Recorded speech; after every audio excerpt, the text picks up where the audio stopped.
came from the corners where the real ones talk. Now we bring that energy every time we spark. From the mic to the cam, let the whole thing breathe. Boom, back drums while the whole crew leg. Live in the moment, we call it how it is. Culture, music, bars. This the way we live. Real talk only, never watered down. Every episode heavy when we hit the town. From the roots of the city to the world we reach. Every line got grit, every word got heat. Street boom vibe with a worldwide beat. Lights on, host in the zone. Let the bass line ride. Crowd up, hands high. Let the whole thing vibe. Talk that. Let the people all see. What the fuck TV? Bring the culture to the beat.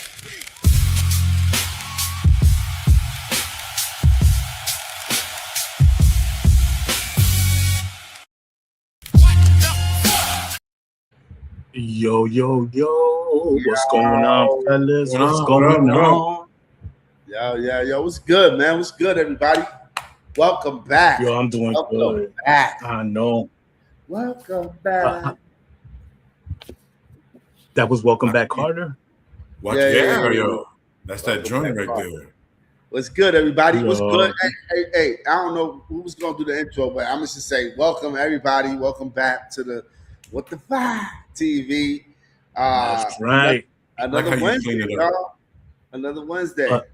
Another Wednesday, another 50 cent. What happened?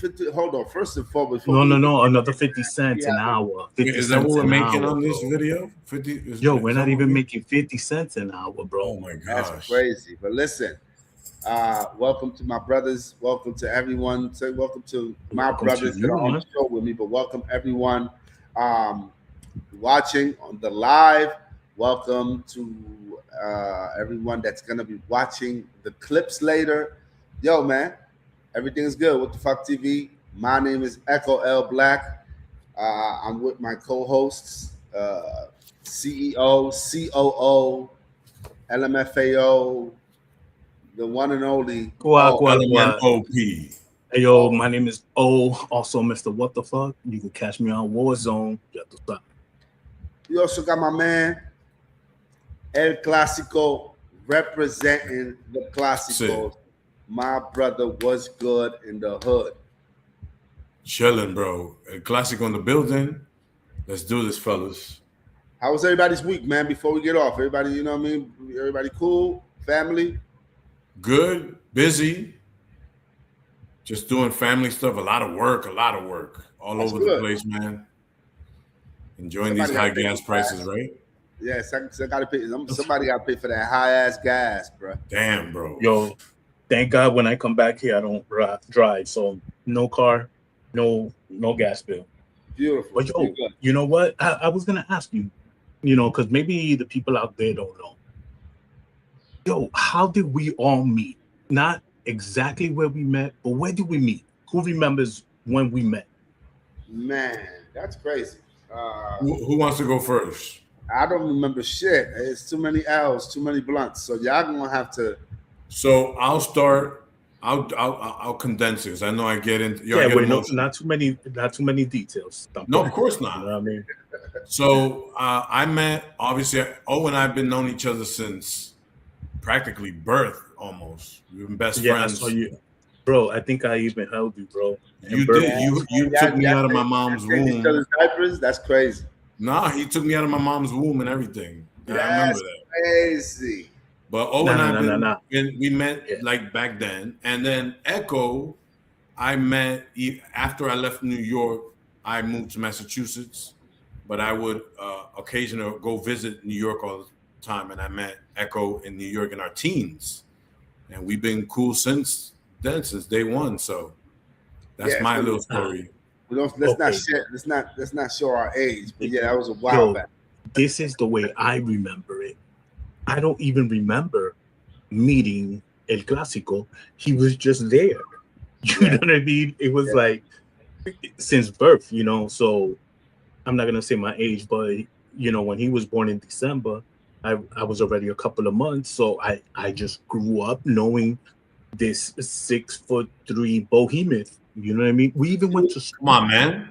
Oh no, he was 6'3" when you met him. I was born 6'3". Yeah. You didn't know that. So that's crazy because I know you was born with your beard. Oh, I know you was born with a beard. I was didn't know you was born classical 6'3" already. That's kind of crazy. I was born 6'3" with bad credit already. Yo, that's all of us, bro. You know what I mean? But yeah, and then I met Echo through a friend, and then from there we just smoked together. That's what I remember smoking. And then smoked together. You know what I mean? But yeah, no, we smoked a couple of times together. we smoked a couple of times. You know what I mean? But you were chilling with some other people that I didn't like smoking with. So, Right. you know, but I remember you was always into music. Like the first time I met you, you had just gotten here, and I remember you spit some reggae that I was like, yo, my guy.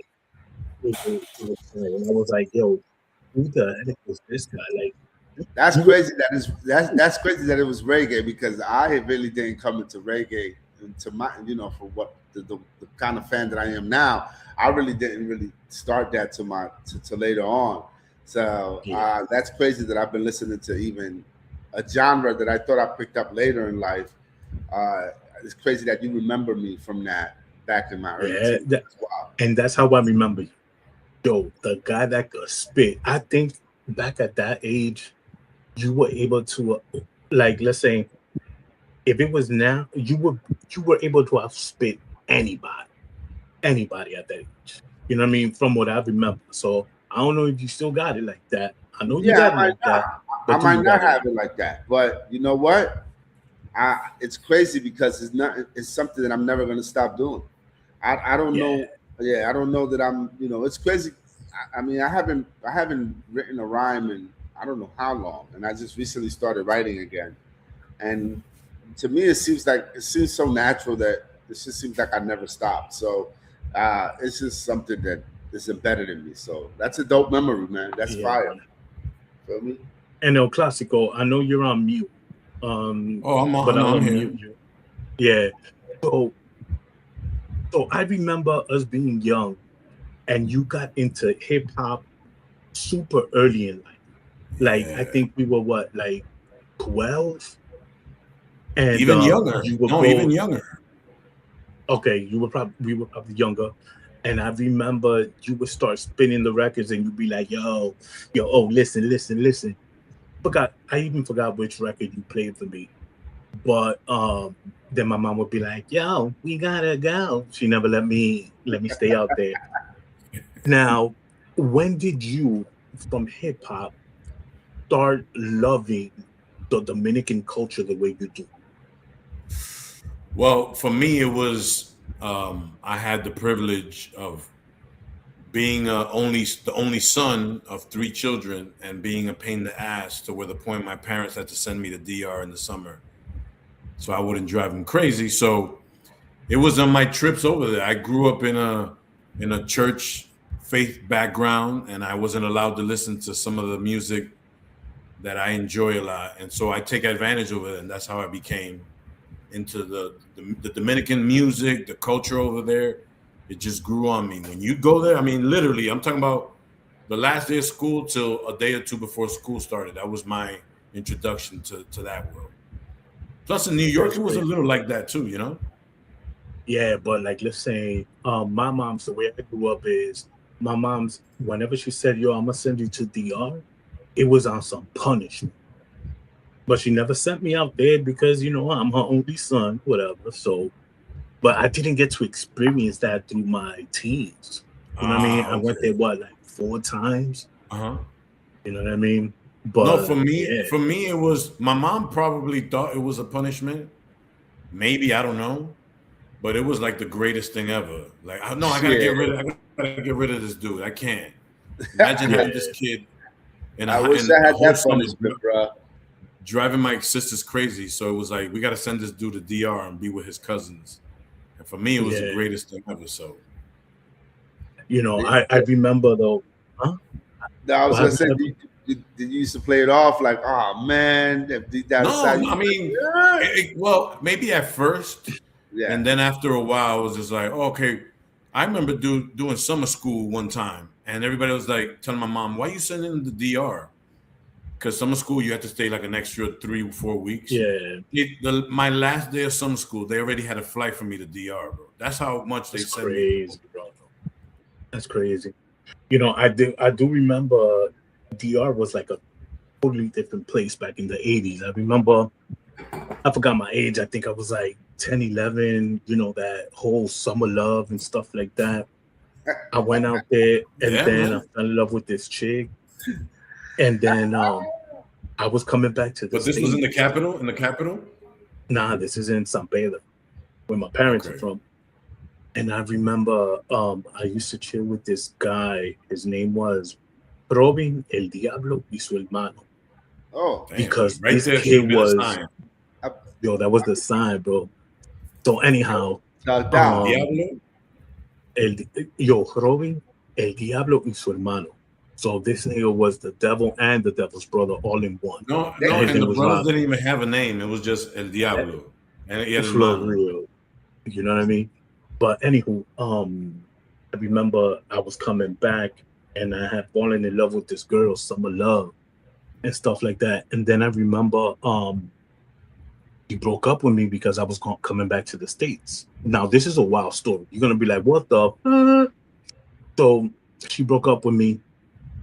And then Robin was like, yo, let's get some beers. I'm like, get some beers? And I'm like, okay.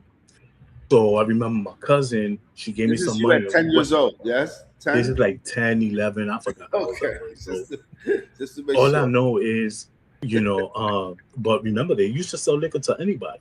I Yo, know. we sat there and I started drinking the beer and he started drinking a beer. And we're like, yo, these women are crazy, bro. I'm like, that was the end of my childhood, bro. So let me forward to the future then. Now, about 10 years ago, yo, I always remember this chick because Summer Love, bro. And I remember I'm like, yo, I gotta find her, yo, I gotta see what's up. So I call my cousins in DR, and they're like, yo, she's in New York, and I was in New York at the time. And then my cousin goes, yeah, yo, she lives over here. Yo, we went to her door and knocked. Yo, she wasn't there. And then whatever, we got in contact with Facebook. Yo, when I talked to her on Facebook, she had like 5 kids, bro. I'm like, Damn. peace. I'm like, peace. Never I mean, there wasn't mind. really much going on in those little cities. You know what I mean? Yeah, Yeah. man. What else you expect, though? You know what I mean? You know, Yeah. I feel like it was more. I feel like the 80s and the 90s, DR was more humble and more back to, you know, what I was used to being before the culture. I feel at a certain, like after the 2000s, the American influence through television, through the internet, became a thing that everybody was just like the DR I remember from back in them days were just gone, bro. Yeah. It's just a You know, total and different story. And the way I see things now is I think being here, let's say our television media does something to us so we don't travel. In other words, you know, they speak a lot about South American countries being all dangerous and stuff, but is it really as dangerous as where we came up from? Do you think let's say Peru is as dangerous as New York, or is it the way you move in those places? hey, man, that's a tough one. That's a tough one because It is. everywhere is dangerous. Everywhere is dangerous, no matter what. I think, though, of course, it's the way you move because Yep. you know, you can't be flashy in some place where you're not from.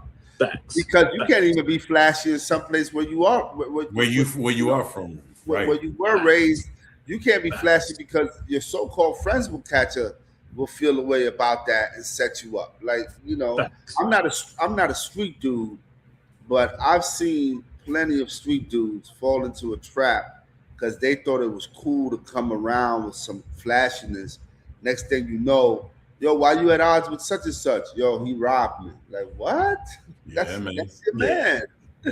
You know what I mean? So you hear that story again and again. So to go somewhere where you weren't raised and you don't have friends and family, and then try to have that same swag, nah, man, nah.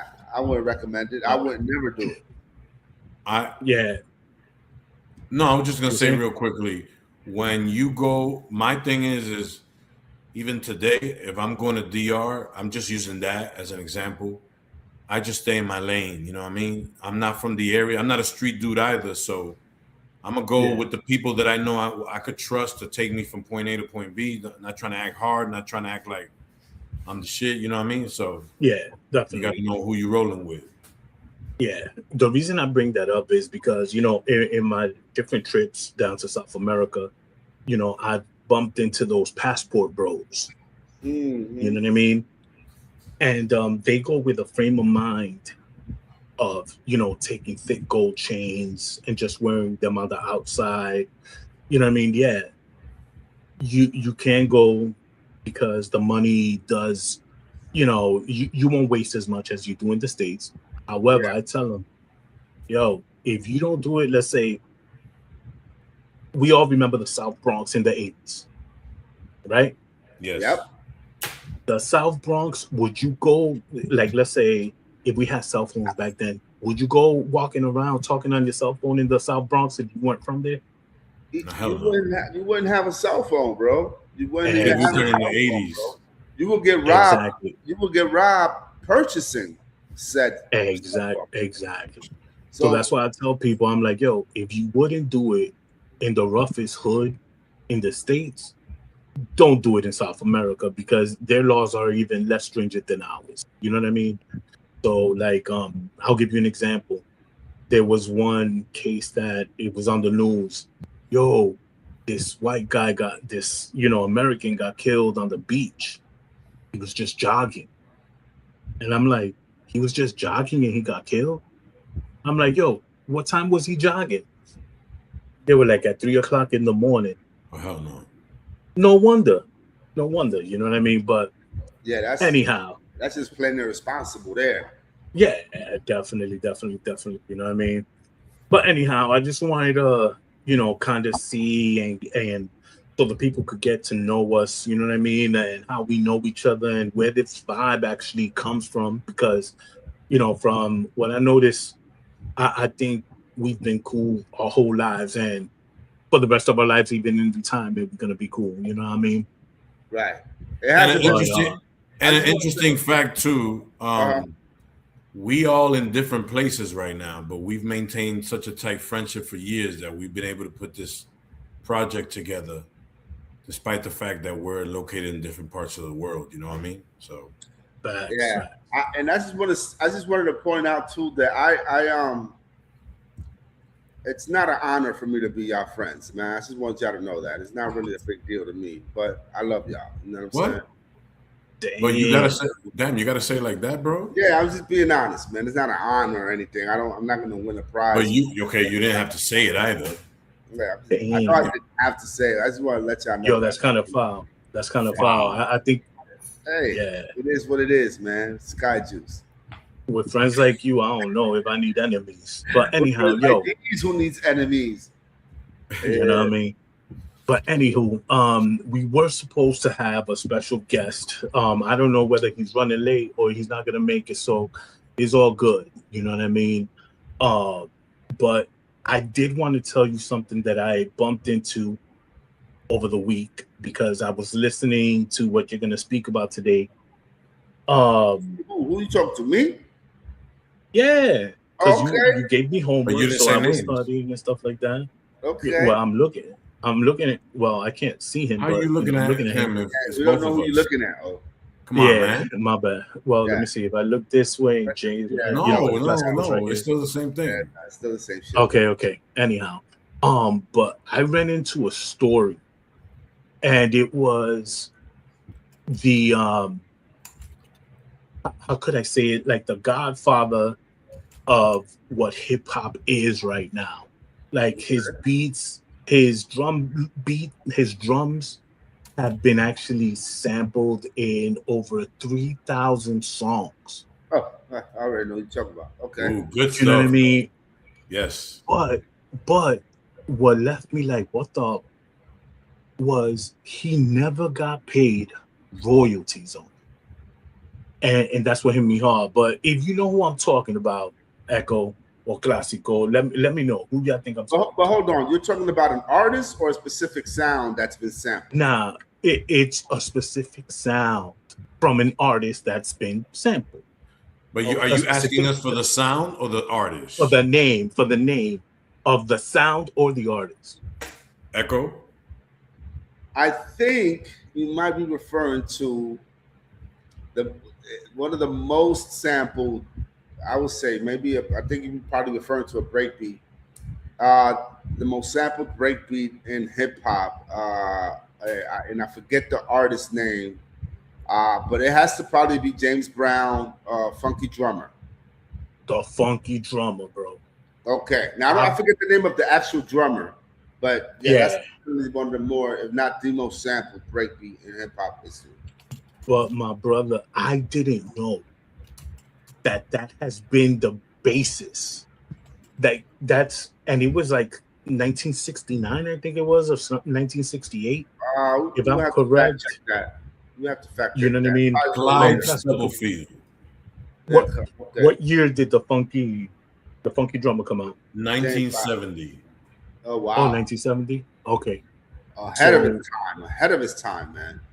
you know, and I was like, bro, that's like the basis of hip hop. And I was like, yo, I gotta let my brothers know, because I'm like, I didn't know that at all. I just thought hip hop, started in the Bronx. You know what I mean? So I was just like, that's all I know. That's all you know. But when I bumped into it, yeah, that's all I know. Listen, and go ahead. No, tell me. I want to expound on that.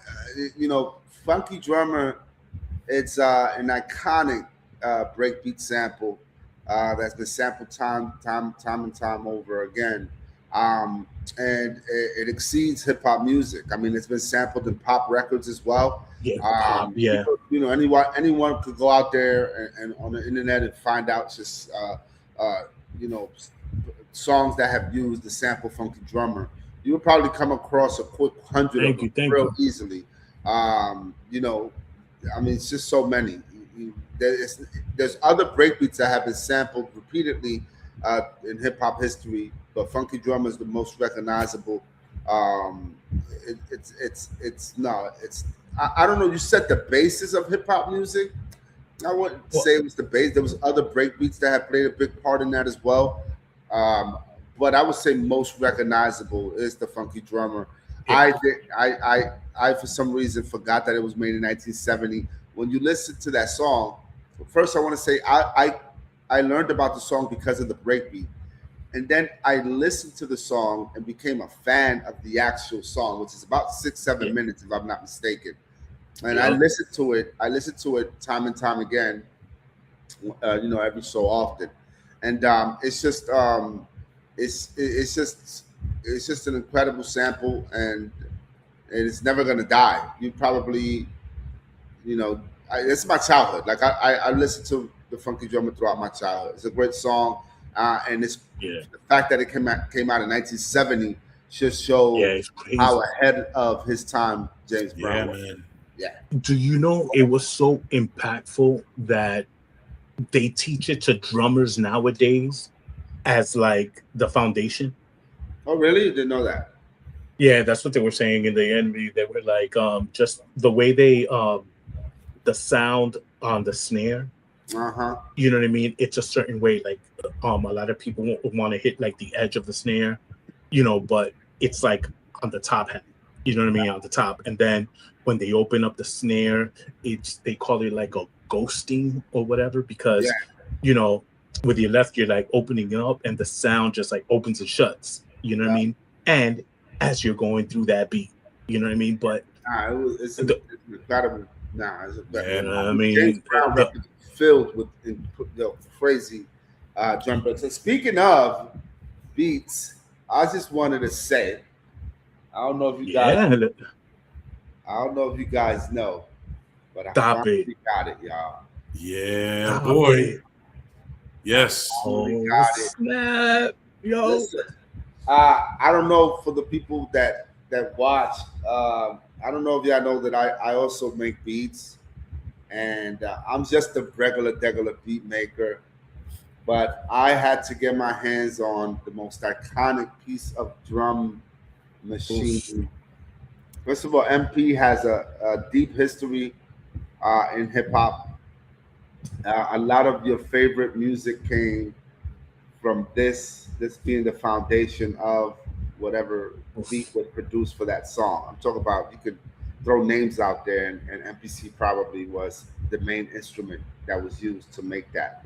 I am gonna go and make a segment. I'm gonna make a segment on the MPC sample, which is what I was just holding in my hand is the new drum machine from Akai. It's got the beat making community in a frenzy.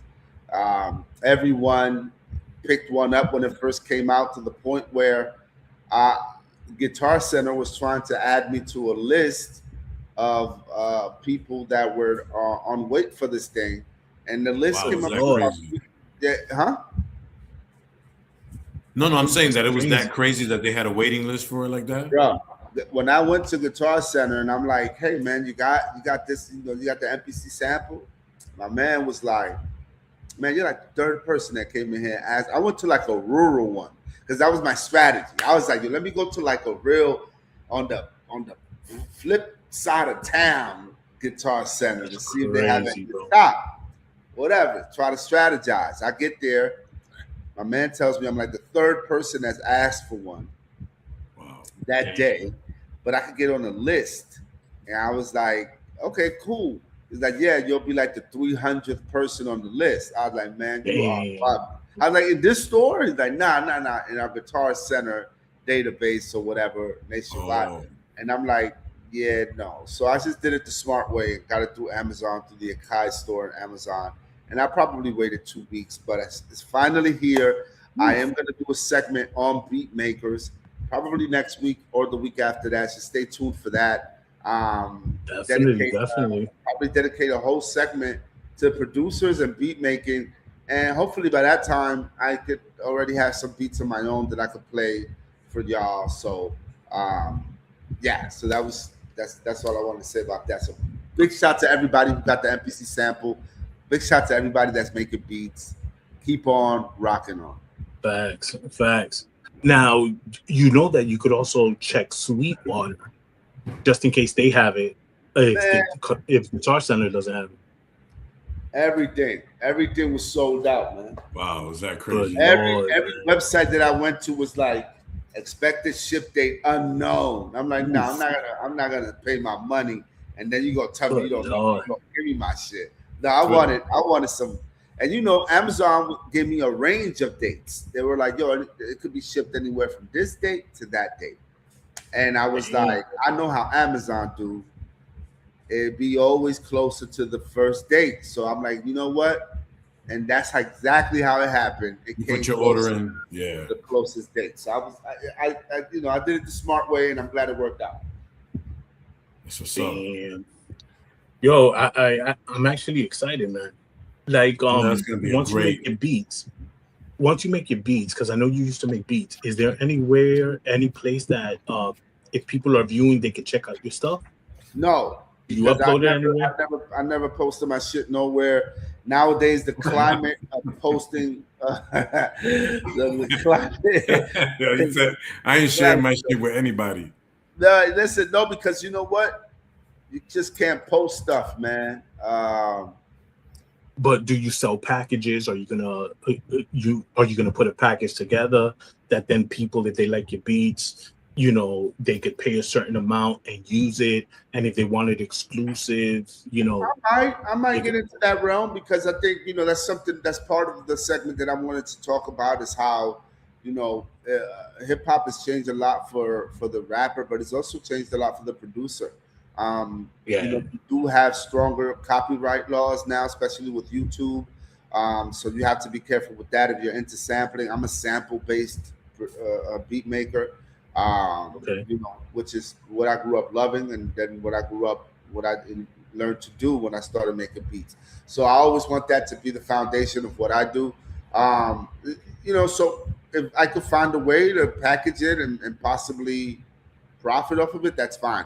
But it's also therapeutic for me. It's my hobby. It's my Passion video project. game. Yeah, that's what I do. Instead of doing video games and yeah. stuff like that, I like to do beats and fuck with music. You know what I mean? Well, let me know, because you know my passion project right now is AI. You know what I mean, and I could take some say AI and incorporate it, bro. Look at Ron Browse. You know, he uses some AI in some of his production, and it's Yeah, coming out fire. yeah, and I think that's dope. I mean, I think especially one way to prevent from being flagged or being having a copyright infringement situation is to probably incorporate AI into it. It still has to have that feel.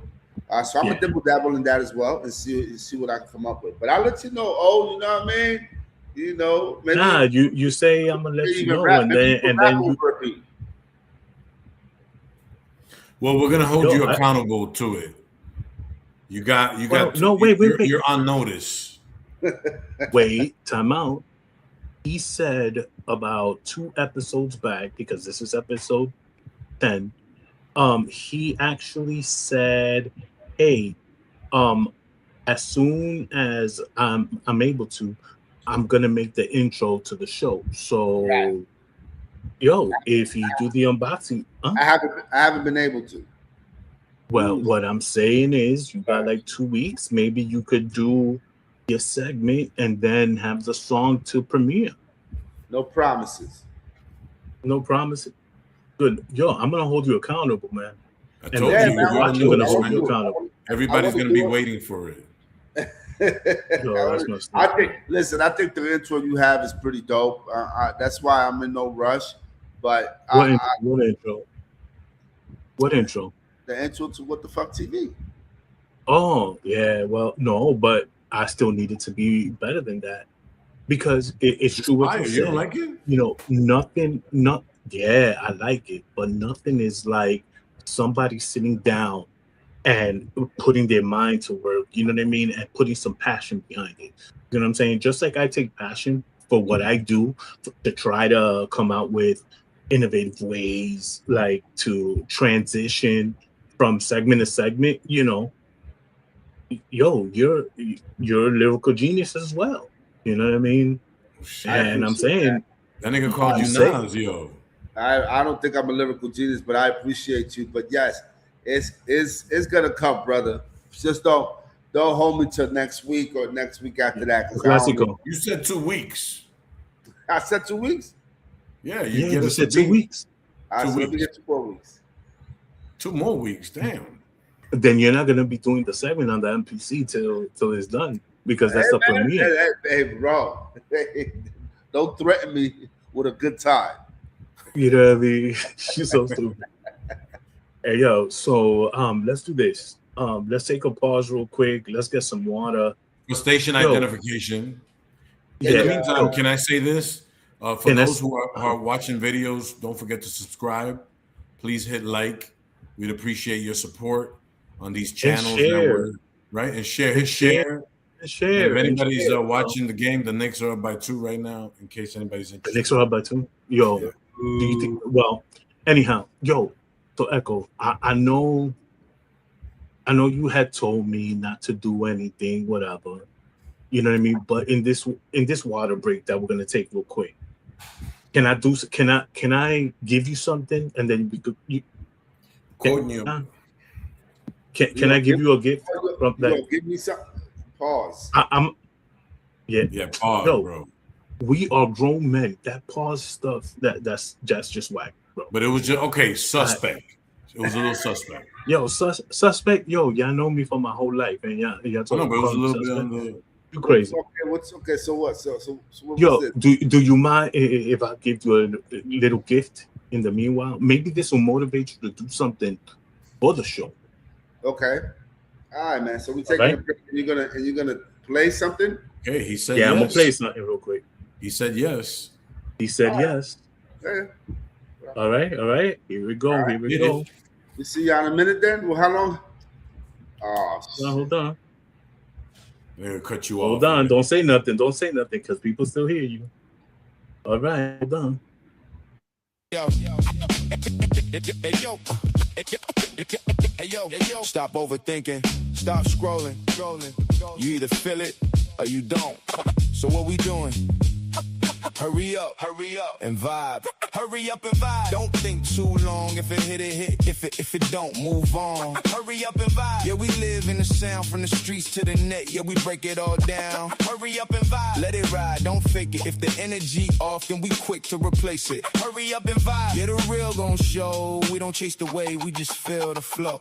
Too much talk, not enough feel. Everybody got takes, but they don't sound real. We ain't here for the noise. We cut through the mix. If it don't hit the soul, we ain't rocking with it. From the bounce to the bars, from the drums to the bass, from the vibe in the room to the look on your face. You can say what you want, but the truth don't hide. When the beat drop heavy, yeah, we all decide. No delay, no pause, let it breathe and react. We ain't stuck in the past, but we know what's whack. If it's fire, we say it. If it's not, we don't. Simple math, no hype, just the vibe we want.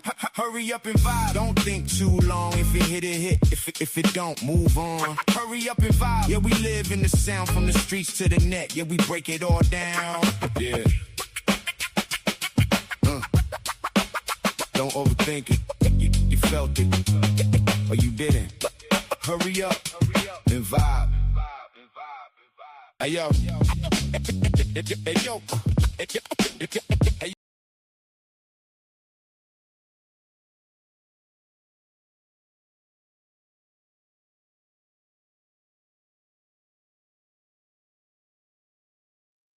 Hey, yo, I know he left because he ain't like it. He left because he didn't like it. Yeah, he left. Oh, he look at the back. face he put. Look at his face, bro. Yo, He didn't wait. Nah. He said that was a horrible gift. So for those that don't know, I've been looking for names for my segment. My name is Echo. I represent a crew called Check Other, and I wanted to call my segment the Check Other segment, but I have to reserve that because Check Other is a whole different thing. Big shout out to my Check Other brothers checking in. My man Grassy Dome. The loop. Yeah, I think the track was dope. Right? The track was dope, man. That's what I be saying. It'd be like, yo, what else can you say? It's there, you know. But anyway, hold on. I wanted to. The reason O came up with that was because I want to now name my segment "Hurry Up and Vibe." The Hurry Up and Vibe segment brought to you by Echo, because mostly what I talk about is music, and that's always what I'm going to talk about. Eventually, we're going to bring people on to talk about other things, but this stuff is centered mostly about music. So let me know if you like the name "Hurry Up and Vibe." That's what I think I'm gonna go with. I like it. It has a nice ring to it. I wanted something simple. I wanted like an Asian accent, just stab. That said, "Hurry up and vibe." That's all I wanted under a beat. So this is actually this might be better. This has lyrics and really cool lyrics. I like it. I like the graphics. You want an Asian lady saying "Hurry up and vibe"? Is that what it was? Yeah. Yeah. But I wasn't able to make that. I tried, bro. Yeah. Oh, tried. yo, that would have been fire though. Bro, it was so much that I even paid for another application to try to do it. But you know what? This is your segment, bro. I think He liked the track. He liked the track. You see, bro, I'm the next Ron Browns, bro.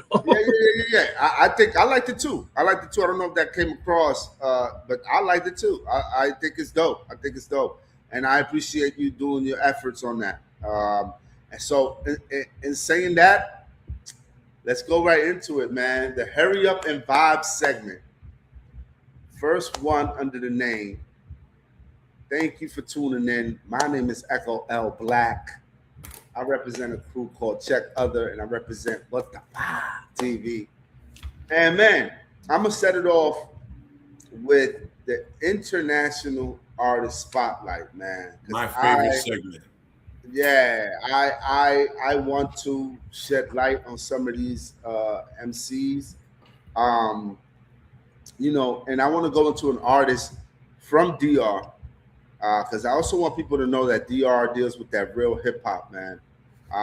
So I wanted to talk about an artist that is super instrumental in bringing the conscious hip hop, the kind of hip hop that we're accustomed to, like the people that I chill with, my crew, the kind of hip hop that we love, that we tend to listen to more often than others, is that grimy, conscious, you know, kind of like lyrical, abstract, alternative hip hop that we like. I know if you've seen the show before, you've heard us be a bit critical about hip hop in the Dominican Republic, how it's pretty much centered around commercial beats and commercial sounds. It doesn't have like that gritty kind of like feel of sample-based hip hop that we're accustomed to here in the States. And this artist I wanted to talk to you guys about is Mekal, M-E-C-A-L. I don't think I sent the picture, but maybe you could freeze frame the video that we're about to play. I want to give you guys like a chronological video homage from, you know, of this artist. And to those of you who are watching who don't speak Spanish, I just want you to kind of like pay attention more to the flow and the feel of the music, so you can understand what I'm saying as far as the difference between other Dominican hip hop that you might know or might not know, but just to give you a different feel. So from the time that he was a young cat, maybe to current times, this is Mekal representing Dominican Republic. Just to give you a brief description, I'm sorry. Yeah, he's a conscious battle rap MC from the Dominican Republic. He's known as a wordsmith. You know, he's not afraid to be himself and defend the culture, you know, outside of the mainstream landscape, like we were just talking about, of Dominican hip hop. Mekal, he's left a significant footprint in the Spanish hip hop scene in DR. He's one of the main components of that genre or that subgenre, along with artists such as Residente, Calle 13, who Omar is a big fan of, and other underground cats like Consevero, Ali, aka Mine, Portavoz. And this is interesting. He said he fell in love with hip hop after hearing Mobb Deep's "Hey Love." Wow. And he claimed that he didn't understand a word they were saying, but he understood that's what he wanted to do. That inspired him to continue to listen, and then eventually became a rapper once he heard the legendary rapper from Spain, MC Nak. That's who Mekal looks to be his deeper inspiration. So let's play this video link. You guys let me know throughout the video what you like, what you don't like, what you see, what you don't see. And, you know, I'm talking to you. Ayuda el que está abajo. Mira, tú sabes que los raperos underground dominicanos se han caracterizado por no promover su música, mientras menos personas la escuchen mejor, ¿verdad? ¿Cuáles pasos piensas dar tú para que llegue el mensaje? Porque si tú no das, ¿verdad?, para escuchar tu música, sí, lo que tú te estás proponiendo, que mencionaste, eso va a ser imposible. ¿Qué vas a hacer tú diferente a lo que hacen los raperos underground dominicanos? Yeah. Yo, Is that who I think it is? Alafo. Like, look, One and only. like hitting before puberty. That's what I'm Yeah. saying, man. We got potential, bro. If that dude started in the side of a bodega or whatever the hell he's in right there, there's potential. That's a fact. That's a fact. But I also want to give the viewers some context on the question that was posed to Mekal. And again, this is Mekal very early. This is probably his humble beginnings. And Alafoke asked him, you know, of course, at this time he classified himself as a underground MC in DR. And Alafoke asked him, you know, like, hey, you know, underground MCs, man, it's almost like they never want people to hear their music. They're just content with one or two listeners. You know, what are you going to do different, you know, as an underground MC to get your message across? Or are you just one of those cats who want to rap in your basement and just stay underground forever? This is the question that was posed to Mekal. You go ahead and play the answer. Porque yo tengo mi propio concepto y mi propio concepto de cultura. Yo no soy una persona que me voy a encerrar en lo que es esa cosa, esa teoría y esa cosa de aquellos tiempos. No. Porque yo vengo a aportar, yo vengo a hacer algo que muchos o pocos nunca han visto. Okay, a ver, Cindy. Right there. Hay un momento en la So yeah, so his answer was that, hey, you know, I have my own interpretation of what I want my art to be. I'm not really concerned with what's popular or what's not popular or what anybody else is doing. I know I have something to say, and I know I'm offering something that not many other artists have. That was his response to Alafoke. And then you can see coming into this video now, one of his first ever tracks that he recorded. Go ahead, O. Hey, a ver, Cindy. Hay un momento en la vida que todos deben ser sinceros, exponer lo que hay adentro sin miedo, incluyéndome. Yo no soy un Don Juan, ni me interesa si conquisto. Soy otro esfinge que finge bailar en discos. No nací listo ni listo, soy en la vida. Al igual que tú, aprendo de errores y de caídas. Mira, no tengo nada que mostrar más lo que pienso. Soy de principio pero odio los comienzos. Adicto al lienzo ya que el mundo es una peste. Y para enamorarme debes de ser extraterrestre. First off, Yo, man. Like that. Yo, bro, just even the way that bass came in. You know, I'm gonna talk more technical. The and it just there, boom, boom. It just made him and his flow just laid back yet a little aggressive without being what would be the word? Aggressive but not aggressive. Yeah. He just, bro, and he just comes in and that bass hand. Yeah. Dang. Yeah. Dang. That's also for the hip hop nerds. That is the sample is from a group called Samandi, and the song is called Dove, which was also sampled to be the title track for the Fugees' Settle the Score.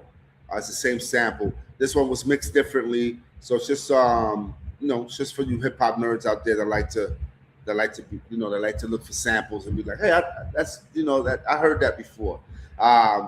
So people, Jonathan, after a couple of these joints, I want to hear what you think. All right, so keep playing the joint. All right. Yo, desde la tierra del conuco busco una alternativa pa' que razonen, reaccionen y piensen más que quitarse los calzones. Existen cárceles, cánceres como el ignorance de suma índole. Nadie lee ni por propio interés. Somos pedazos de res buscando embriaguez porque la realidad no es lo que estábamos pensando. Ando soñando con la muerte de todo el injusto y de perder de un susto porque yo me jibe en ese bando. Yo. Lyrics, Yo. bro. Yeah, Man. One of the things that I also wanted to point out, because I know I mentioned when I first introduced the artist, that he's also a battle rap MC, and it tends to be the theme with rappers, underground MCs, and DR. It's almost like a rite of passage to battle. There's a lot of underground MCs that don't battle in the United States. A lot of dope lyricists that really don't go down that realm. Here he is in a Spanish written league, called Spit RD, where he's battling a legend, another legend in the DR hip hop scene named Decano, DKANO, Decano. And so this was a really anticipated battle here. You could please go check it out. Big shout to Spit RD, Spit Mexico. Them cats is doing written Spanish rap battles. And when I saw this about 5-6 years ago, probably even a little bit longer, it blew my mind because I didn't know it existed, and I stumbled up on it. It's just on them random. Yeah, me too. And just like Noel said, he was like, his enunciation is really good. Really good is not even the word. It's like on point. Yeah. When I saw him, he was in South America just rapping, or Central America, I think was the first time I saw him rap. And I'm like, he's rapping against like paisas, people from Colombia that speak good Spanish. And I'm like, damn, bro. And he sounds clearer than them. You know what I mean? But this is him this is his first round opening against Decano. And again, if you don't understand it, you could hear probably the crowd cheering him on because the lines are so ill. Go ahead, O. Yo, dale para allá. Yo. Decano, acá no valen tus trofeos. Estamos en un coliseo donde se mide el nivel de tus manos. Esto no es Yo sí soy Ran y los discos con esos fulanos. Aquí no vas a resaltar tu grandeza solo porque los otros de cabeza eran enanos. Hermano, ya veo tus canas. No son producto de la vejez, lo que pasa que en el ajedrez a veces el peón al rey le gana. A la mierda tu fama. Te has olvidado del rap y ahora lo quieres retomar como un niño cuando su juguete pierde. Lo único que me sorprende de ti es que eres más bipolar en el rap que una puta con menstruación, Parkinson y Alzheimer. Damn. Listen, tú nunca inspiraste mi paper. Listen, tú nunca inspiraste mi paper. Yo estuve en otra facultad donde los decanos sí tenían la facultad de enseñar y no desaparecerse. Has tenido más que suerte. Conoces a los fuertes de este Monopoly, pero nunca te vi estar al frente. Entonces, ¿por qué coronarte y llamarte mejor si tu guerra más grande fue con el rapero más sobrevalorado llamado Lápiz Consciente, por favor? oh. Hey, let this other one run. This is him in Mexico. Hold on, but it's true. Yo, this is some good. I think this is the battle that I saw. Okay, I think this is the one. Yeah. Okay. Esto puede parecer un show de ópera. Cuando escuchen los gritos es que comienza la acción. Sentirás el cólera. Cuando reste tu fama, tus complejos de vida y tu dolor multiplique, verás una operación. Abriré tu pulmón para curar ese asma cuando rapeas mientras tu agresividad anestesio. Eso es una operación en tu drenaje y ingreso, con un pelotón de métricas y 2 tanques de líneas para volar tus sesos. Eso es una operación. Si prestaron atención, demostré de 3 formas cómo me calo de forma en esta plataforma con algo de su falsa profesión. Pero ok, doctor, ¿quieres que te comparen con un planeta? Pues te llamaré Plutón, ya que haré tu ego tan pequeño que ya no será importante nombrarte en la constelación, cabrón. Sentirás el miedo como cuando el señor Barriga le toca la puerta a Don Ramón. Toc, toc. O peor que Blon, que te quitó la pinta, te trató de niña, te llamó María y te colonizó el Colón. Yo, who's he going against in that one? Okay, I didn't see sorry. this one. I didn't mention that, and that's why his first scheme is so dope because he the dude he's battling, his name is, they call him Dr. Manhattan. So that's why he was saying like, yo, you live in a false profession, and he gave him 3 ways that he will perform surgery on him. Yo,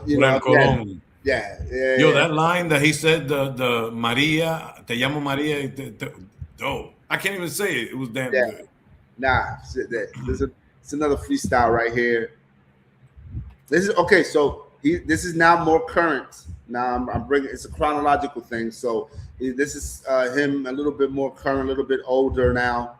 And this is I think this freestyle was about 3 or 4 years ago, if I'm not mistaken. So Just again, lyrics. Vengo de la tierra del Saoco, donde te quitan lo que tú tengas aunque solo sea poco. Si anda por la calle prende el foco, ya que la oscuridad nos acecha y ríe cual pájaro loco. Cuídate si suena una moto, ya que calculan tu pertenencia como que ganan la loto. Sitio de cristianos y devotos con deseos rotos que venden su voto. La moral sin un piloto automático, sin un principio. Ayuda el que está abajo. Yo, lyrics of fire. You muted, El. You muted, El. Yo, I thought Wu-Tang was gonna come out the back right there, bro. I thought Wu-Tang was gonna come out, bro. Just that little sample right there. I was waiting for that, for a Chinese flick to come on and stuff like that. Oh man. Yo, that's what Yo. that was it. That's what comes after that freestyle? Yeah, that's it. That was the last. It bit of ended. Yeah. Nah, okay. All right. So yeah, so anyway, that's just to give you a small glimpse of my artist spotlight, international artist spotlight of this week. Mekal, as you can see, again, even if you don't understand the lyrics, big shout to the homie Noel, who pointed out that his enunciation and pronunciation is immaculate, because it is. That you know, again, that you probably don't understand the words, but you know great delivery when you hear one. And Mekal is definitely one of the strongest MCs when it comes to delivery and lyrics. For those who don't understand the lyrics, it's you know, it's cool. You know, I'm gonna feature some international artists that are English speaking in the future segments.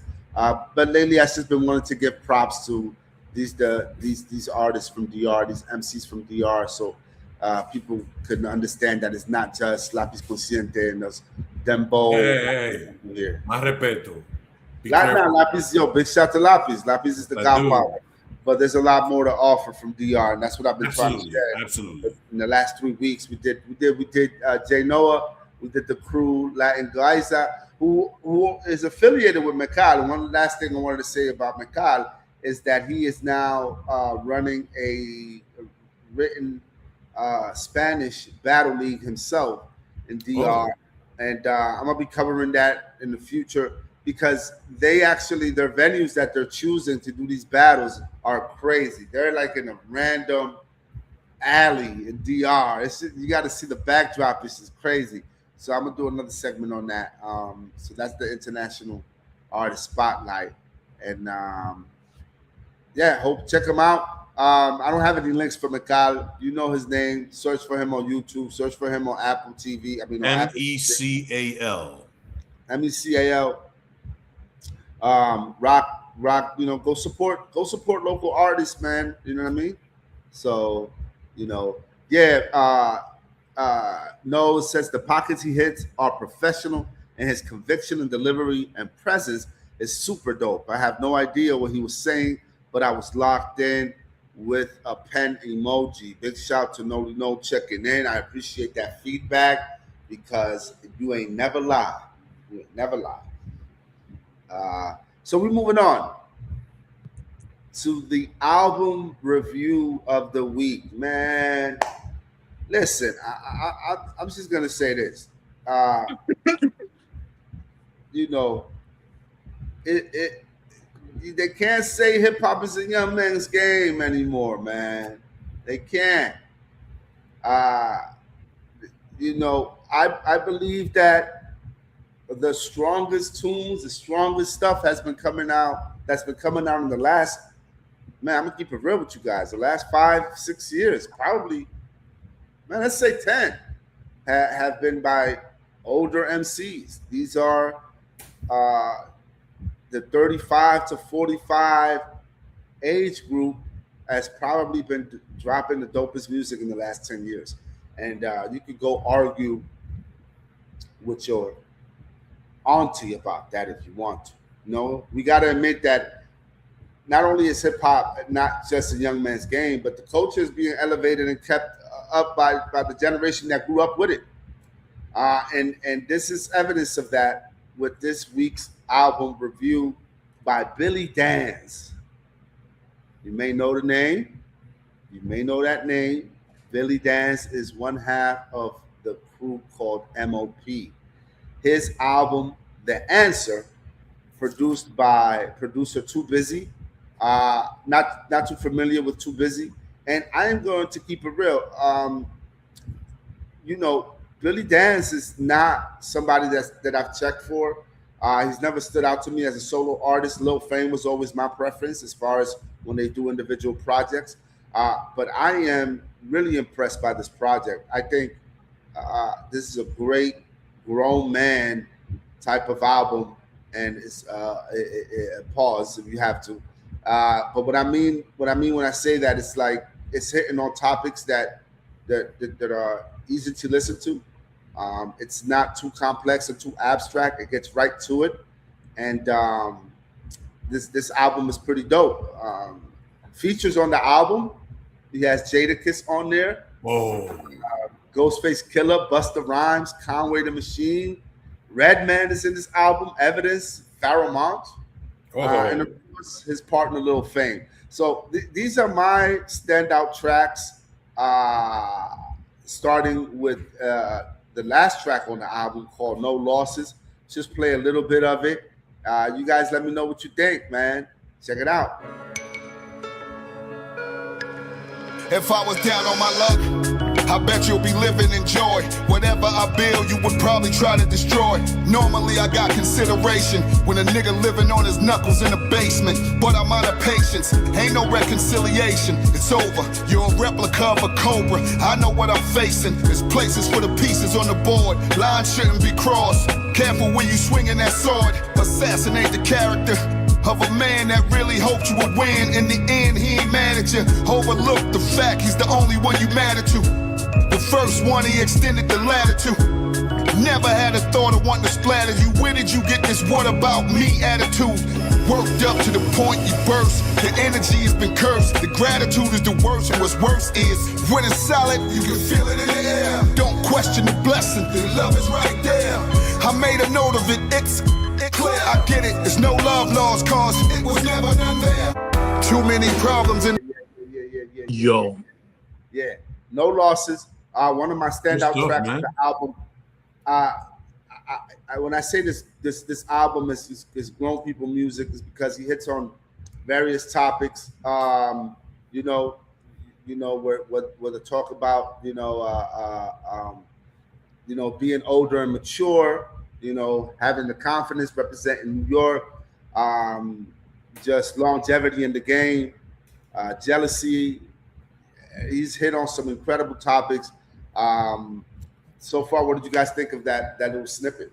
good stuff, man. I didn't know he had all them guests on the album. I'm about to listen to that, and I'll give you my review as always next week. Okay. Next joint is Got Time featuring Jadakiss. Just play Billy Danze verse. We're not really trying to get cut off here. Oh yeah, we gotta be careful with that. That's right. Too many problems and not enough answers. Too many followers, not enough champions. It's what life shouldn't be like. Generational BS brought us to the streetlights, digressing to progress. You shouldn't be hated cause you made it. You shouldn't look down on people whose dreams have faded. My melanin's endangered, not only at the hands of a stranger. The kill shot came from the neighbor nephew. We honor your father as we light the candle, so that he's always with you. We gon' put his ashes on the mantle and print up some t-shirts. That'll work. You could wear it to your games. That's gotta hurt. We out here with no shame. We passionately aim in accurate flames, changing the meaning of the speech. Yeah. That's Got Time featuring Jadakiss. Jadakiss verse on there is pretty dope. I didn't want to play it because I need for y'all to go support Billy Danze and get on the stream and download the album, listen to it, and check it out. But you can go right next to the next one. This is Gotham Part 2 featuring Busta Rhymes. I want to get you guys a feel of the album, and again, my standout tracks. So the last joint we're gonna listen to is Gotham Part 2. And who's that trouble with that? I'm one of the ones that laid the groundwork. Carry the city on my back so y'all can get these perks. MOP, it's that forever work. You a bad knockoff, dog, it ain't gonna ever work. Try to reconstruct the blueprint with the newness. 5 Following the clueless is just foolish. I do this, I watch them sink and pray for improvement. Set the flag at half staff and wait for some movement. Put them on stage for synchronized booing. Fuck is you doing? How you turn what's monumental into ruin? You heard about this thing of ours? I'm concerned. It was built on ball power. Your star power really got no place in here. Yeah, burn. What credentials you got? It's a rap guard rental spot. You ain't really that hot, but okay. You the dawn at the streaming farm, which make you a con. My city been on. Welcome to Gotham. Who are you? Yo, I gotta tell you. Wait. I'm gonna have to cut you off. Bro. All right, cut it off. Go do your shit. This reminds me of one of the best quoted intros in battle rap. Grown man bars is something you gotta deal with. Talk that shit. And this is grown man bars, bro. Of course. I heard this joint. Listen, y'all know y'all been getting me into hip hop, but out of the other stuff, this is the joint that had me like, yo, I need to be in my house with a cup with whiskey and just vibe, bro. Yeah. Vibe. Yeah. Vibe. Like, yo, this thing, yo, and y'all know, you know, when I could tell you some hip hop that it's like, y'all were telling me, yo, that's corny, oh. Yo, this right here, yo, Echo, I listened to this and I fell asleep listening to it, yo.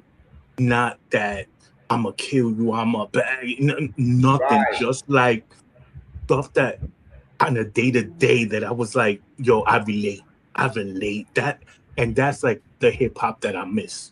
Gotcha. That's what's up. Yeah. Classical, what you think, man? I know you're more in tune.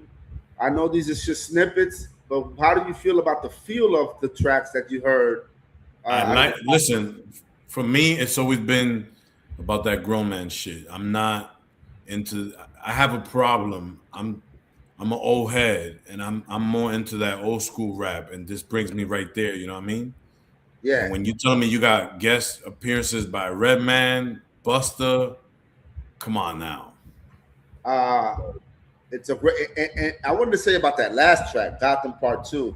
I forget my man's name. On Instagram, there's a dude that does small little segment reels on trash bars, and he sometimes highlights a lot of stuff that, you know, when you really listen to it, you're like, oh yeah, that was trash, but it was still dope for some reason. And lately, he's been focusing on Busta Rhymes, and kind of pointing out that Busta Rhymes has never really said any dope bars and stuff like that. Hey, to each his own. I just think it's funny because you've been going at Busta Rhymes.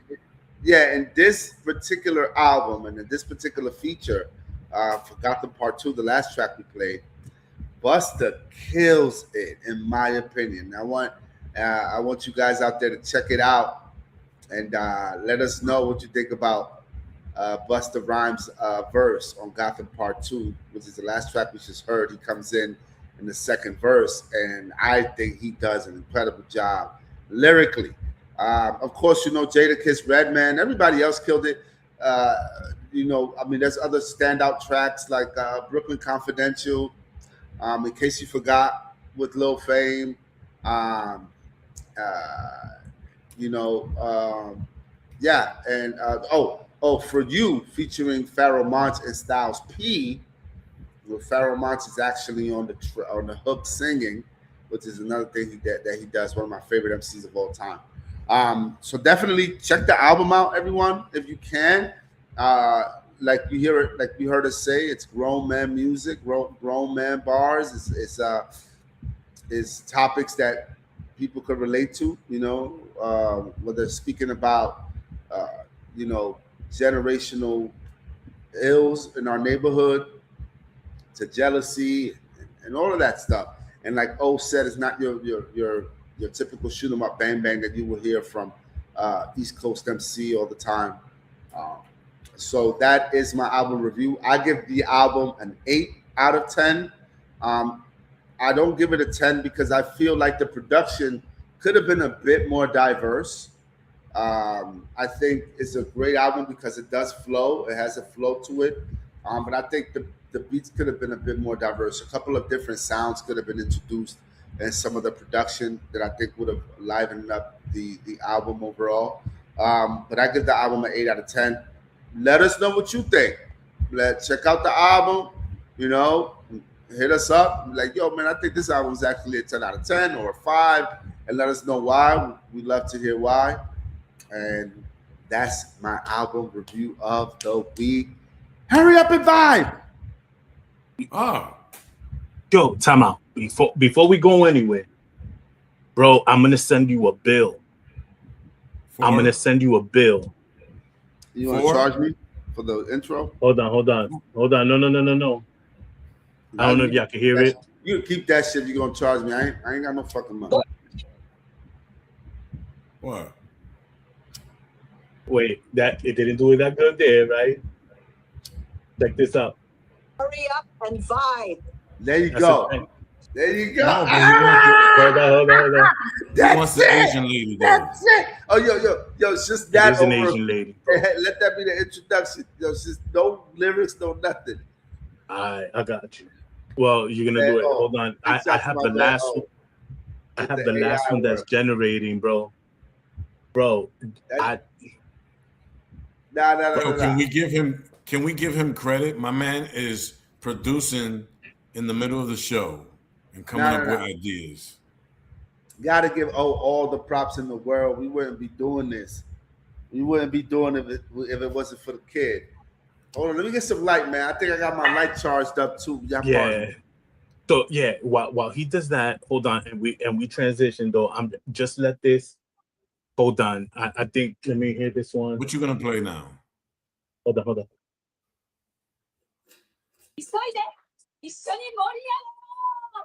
What the heck? What was that? She didn't even say it.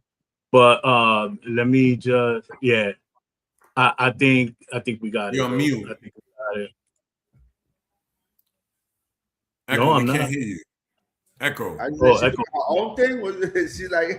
She got a whole argument. Like you gotta find what she says that because it's like a one big argument. No, it was stupid. Like, you know, AI is stupid too. But let me give this to you. So then we could transition real quick. But you know, I want to get your mind flowing and stuff like that because you're just a man like that. I'm a believer, bro. You know that. And you stuck too. You stuck like Chuck. Big shout to my man Noli. I know. Big shout to Christian for checking in. Yo, Chris, what up, Chris? Yeah, where he at? He in San Diego, right? San Diego, yo. San Diego, man. Shout out to everybody in the base. Facts, and everybody in the Bay Area, Northern Cali in the building. I work with people in Northern California, and you know it's crazy. It's big. Northern Cali is a whole different. That's a whole different country. That's a whole different ball. Yeah. So big shout to everybody in North Cali. All right. Yo, what Good Lord, I thought I was gonna have it, but it didn't download to the right place. So, all right, it's time for that water break. You know what I mean? So, we'll be back. Stay tuned. Give me 1 second. I'm having some technical issues right now. Man, it's all love, man. Like Venus. Yo, can we start it from the beginning? Brought to you by Captain Club.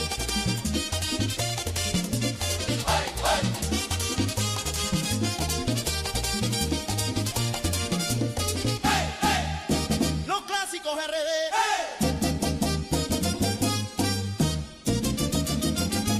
Los clásicos RD. Ay, me voy a llamar, que lo hacemos nomás. Ay, me voy a llamar, que lo hacemos nomás. Que no llora, pero, voy a pulgar a mover. Que no llora, pero,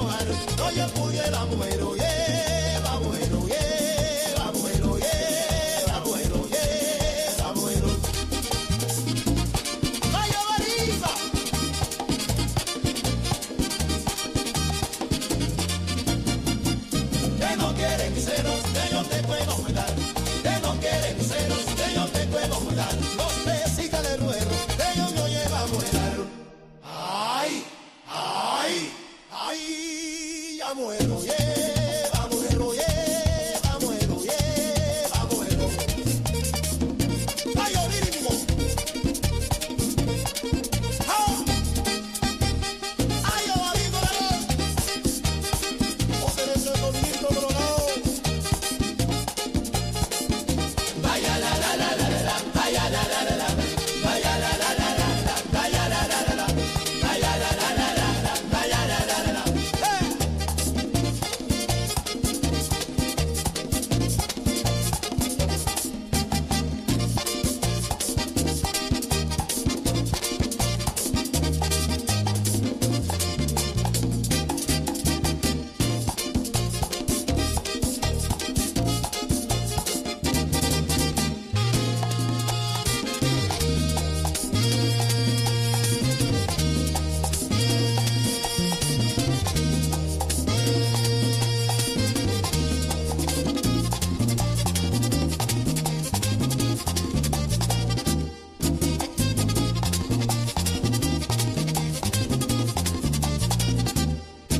That's my favorite part.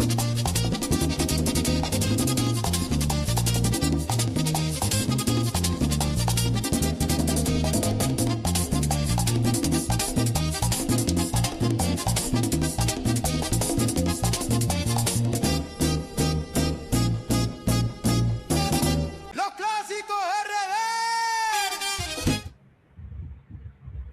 Saludos, saludos, señores. Buenas noches a los que están en vivo. Bienvenidos otra semana a mi programa Los Clásicos RD. Hey, la bullita. Diablo, loco. Yo te lo sentí heavy. Gracias, por favor, cálmese. Es que AKA, así que se dice. AKA, mejor conocido como el planeta clásico. el planeta clásico. No, pero aquí no hay dinero, así que cuidado. Aquí no hay nada. Eso sí no hay. Aquí no hay cuarto. Bienvenido al programa. Primero que nada, le quiero introducir mis compañeros. Bueno, dependiendo de donde se ven en la pantalla, a mi mano derecha está Echo el Black, y a la mano izquierda está el técnico, el dueño de la vaina, el mecánico, limpia bota, ya, y te prepara un asopado encendido. Ya. El O. Ya. Buenas. Bueno, yo vamos a hablar de la que pica el pollo. Y como tú mencionaste, planeta, quería empezar el segmento hablando un poquito de Planeta Los Foques, rapidito. O sea, que no va a ser una cosa extendida. No sé si ustedes vieron esta semana que supuestamente los ratings para Planeta Los Foques como que no están como los otros dos reality shows que tenía a Los Foques, que era Casa Los Foques 1 y 2.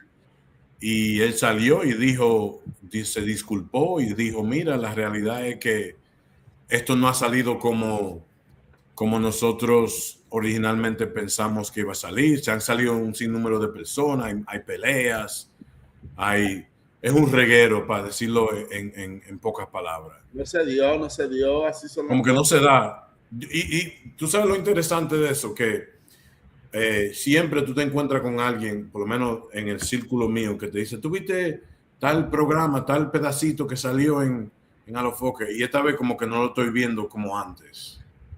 La fruta, que es uno de los que ha pegado más en ese programa, en A Los Foques, en Casa Los Foques 2, la fruta está como un poquito más calmadito esta vez, no lo veo como el mismo entusiasmo. Tiene su vainita que él dice que siempre pone a uno reírse, pero no necesariamente como antes. ¿Qué opinan ustedes sobre? ¿Lo han visto el programa? ¿Qué creen ustedes de ese espectáculo?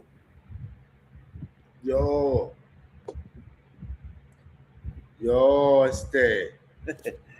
nunca pude ver la casa de Alofoque en vivo, porque que yo, tú sabes, a veces que no me meto en esos círculos. Que no es para ti. Pero, no era para mí, pero sé que eso estaba pegado. Cuando estaba en la casa de Alofoque, tú no podías pasarte un día sin escuchar eso en las redes. Sí, en todos lados, exacto. En todos lados. Entonces, no me da no jodió mucho con eso, no. Yo sé que no es una cosa que de verdad está pegada, porque no se ve en las redes ni nada. Entonces, como que no se está, de lo que yo entiendo que Alofoque se está quejando es que recuerda que él trae a los influencers para el programa como para darle view, y ellos traen sus seguidores, y así que se va acumulando los views en YouTube. El problema que dice él que los influencers que él ha invitado no están como compartiendo el contenido, no están haciendo lo que deben hacer antes. Por eso es que antes tú te entrabas a Instagram y te encontrabas 4 o 5 videos de la fruta haciendo un disparate o de alguien haciendo esto. Ya. No, como que no está dejando. No es tan popular como la casa de Alofoque. Y yo me puedo dar cuenta, aunque yo no soy una persona que sigo esos shows, pero que antes, cuando la casa de Alofoque salió, era inevitable. Tú, como tú dijiste, tú entrabas a las redes y eso era Alofoque. Sí. ¿Qué tú piensas? Ay, bueno. Estás saltándose ahí. Tú te estás saltando loco en medio de un show. No, un dulcecito. Ay, porque la diabetes, no sé, se me estaba. Leche condensada. Oye, ustedes comenzaron a hablar de Alofoque y ni lo paso. So, ¿por qué no tiene rating? Por Lambón. No supo si está bien.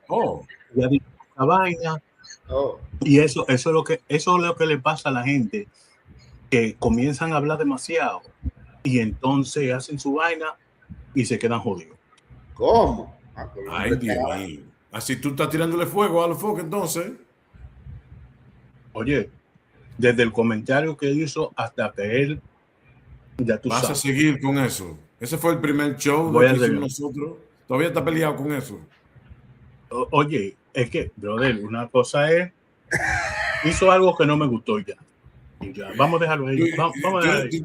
¿Tú te recuerdas la vaina que él dijo de Venezuela? Este tipo lo cogió a pecho. Este tipo quiere ser venezolano, No, vamos a dejarlo ahí. No. Hay que hablar de cualquier persona, pero es el lambón del diablo. Hey, pero tú le puedes decir lambón a él, pero el tigre sabe buscarse su view y ganarse su cuarto. Y por eso lo tiene ahora. ¿Dónde lo buscó entonces? ¿Dónde están? No, yo no estoy diciendo que él no está ganando dinero, que no tiene. Yo lo que te estoy diciendo es que no es como fueron los últimos 2 shows, los últimos 2 reality que entonces él no hizo algo bien, entonces. Él no hizo algo bien, tu cerebro. Sí, pero tú te la estás quitando por la vaina que él dijo hace mucho. Bueno. Pero, anyway, señores, esta semana yo preparé un top 5 y le envié los datos a mis compañeros. No me maten, pero este top 5, la semana pasada hicimos el top 5 de las mejores cantantes dominicanas, féminas, y anteriormente hicimos un top 5 de los que se han desaparecido, los que perdimos, que murieron mucho antes de tiempo.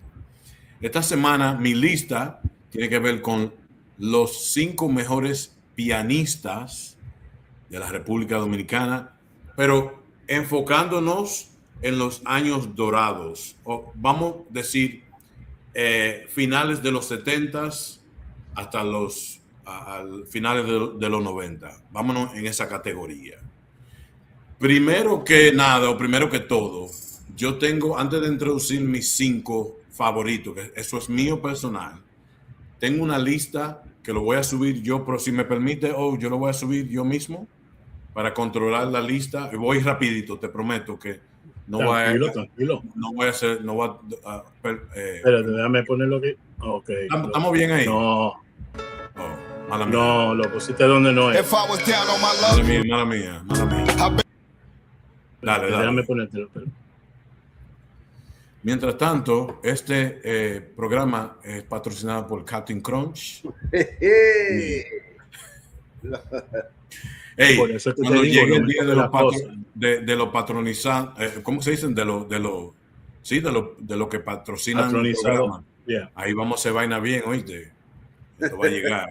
No, Quiero darle un saludito a... No nos deba mandar nada si no lo hacemos bien. Oye, es verdad, hay que hacerlo muy profesional, pero estamos platicando, hay que dejar la vaina así, tranquilo. Un saludito a, ¿cómo es? Noel, que está en sintonía, y a Cristian, que está en San Diego. Y a los demás que están escuchando, un saludito a toda esa gente que están escuchando o viéndonos en vivo. Oye, okay, señores. Dile. Cristian, yo sé lo que tú estás haciendo. Brother. Yo sé lo que tú estás haciendo. Cristo todo lo ve. Ay, se fue Echo. ¿Tú estás ahí? Sí, que mala mía. Ok, nos fuimos con... Lo que quiero es, antes de introducir los top 5 míos, tengo una lista de pianistas que hay que darle sus méritos. Voy por orden, no necesariamente de mejor o de peor a mejor, es simplemente una lista y voy a mencionar nombres, quizás algunos datos rapidito para no prolongar el segmento. Y empezamos con el maestro Rafael Solano, es compositor, arreglista de Puerto Plata, que él es uno de los pianistas que estuvo en la época de los 70. Yo no tengo mucho conocimiento de él, o sea que yo salí disfrutando su música ya en los 80 y los 90, pero el maestro Rafael Solano estaba en la época de los 60, en los 70, con sus grupos, mucha buena música. Los invito a todos que sigan sus segmentos, no segmentos, sus videos, que lo pueden encontrar en YouTube o en mi página, Los Clásicos RD, que siempre se suben buena música, buen contenido. Si no lo has hecho, síguenos en Los Clásicos, en Instagram, en Facebook y también en YouTube. Así que no se lo pierdan. Aquí tenemos Julie Pie. Julie Pie fue pianista de la orquesta. Él es de Loma de Cabrera, de donde es Fernando Villalona. Él fue pianista de la orquesta de Fernando. Hubo una separación cuando Fernando tuvo unos problemas legales y Alex Bueno y un grupo de los muchachos de la orquesta decidieron formar otra orquesta que se llamaba la Orquesta Liberación la orquesta de Andrés de Jesús. Y en esa época Julie Pie también formó parte de eso. Lamentablemente hace unos años falleció. Él cayó en desgracia con, se puede decir, las drogas y malos vicios, mejor dicho, y ya no está con nosotros. Pero Julie Pie definitivamente uno de los mejores pianistas de la República Dominicana. Aquí tenemos Sonio Valles. Sonio Valles, lo que no lo conocen, fue pianista por muchos años de Wilfrido Vargas. Él también le hizo la primera producción completa a Ruby Pérez. Todas esas canciones buenas que él hizo como solista, Cobalde, Dame Veneno, ¿qué más? Contigo, todos esos temas que salieron en la primera producción lo arregló el maestro Sonio Valles. Él también le hizo arreglos para Wilfrido Vargas, Altamira Banda Show, que fue una orquesta que Wilfrido Vargas hizo aparte, y también la New York Band, que también Wilfrido tuvo mucho que ver con los inicios de esa orquesta. Ahí tenemos al maestro Sonny Ovalles. Aquí tenemos Chucky Acosta. El que conoce de la música dominicana navideña conoce de Chucky Acosta. Chucky es el pianista y uno de los integrantes, de la orquesta Conjunto Quisqueya, compositor, arreglista, tremendo músico. Le tengo que dar sus méritos por todos los temas que ha sacado él, el maestro Chucky Acosta. Chucky, estamos Chucky. Aquí tenemos Belkis Concepción. Belkis Concepción, ustedes la conocen como una de las pioneras, la que fue la original de las chicas del Can. Ella formó el grupo junto con Wilfrido Vargas. Llega un momento donde ella se enferma y tiene que dejar el grupo. Y según dice Belkis, Wilfrido tomó esa oportunidad para quitarle el grupo a ella y formar las chicas del Can, que de verdad pegaron en los 80, que estaba Miriam Cruz, Verónica Medina, Eunice Betances.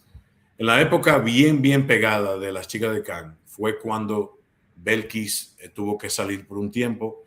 Ella regresa y forma su orquesta, que se llama Belkis y sus chicas, pero no lograron la misma pegada de cuando estaban originalmente con Miriam Cruz. Así que otra pianista que le quiero dar los créditos, Belkis Concepción. Aquí tenemos a Freddy Geraldo, obviamente los jóvenes de ahora lo conocen por el Pollito, pero lo que no saben, Freddy Geraldo fue pianista, el primer pianista de la orquesta de Ruby Pérez. También tocó con orquestas como Richie Ricardo, le hizo producciones a la Rocabanda por mucho tiempo, también antes de formar su orquesta aparte. Y al día de hoy tú le puedes seguir su página. Él tira mucho contenido, mucha música buena, con mucha chelcha, porque eso siempre fue lo de él, poner música con chelcha, hablando de todo, bien, súper chévere, de verdad. Otro maestro que hay que darle su crédito, Freddy Geraldo, el Pollito, la voz de mantequilla, mejor dicho. Aquí tenemos Dari Contreras. Dari Contreras fue pianista, el primer arreglista cuando salió como solista, el Zafiro. El Zafiro era compositor muy bueno. Todos los temas que nos gustan a nosotros de Zafiro, la mayoría, mejor dicho, lo escribió el Zafiro, y Dari Contreras fue el que hizo los arreglos musicales. También él luego después que se separa, obviamente hubo problemas con el Zafiro y su vida personal.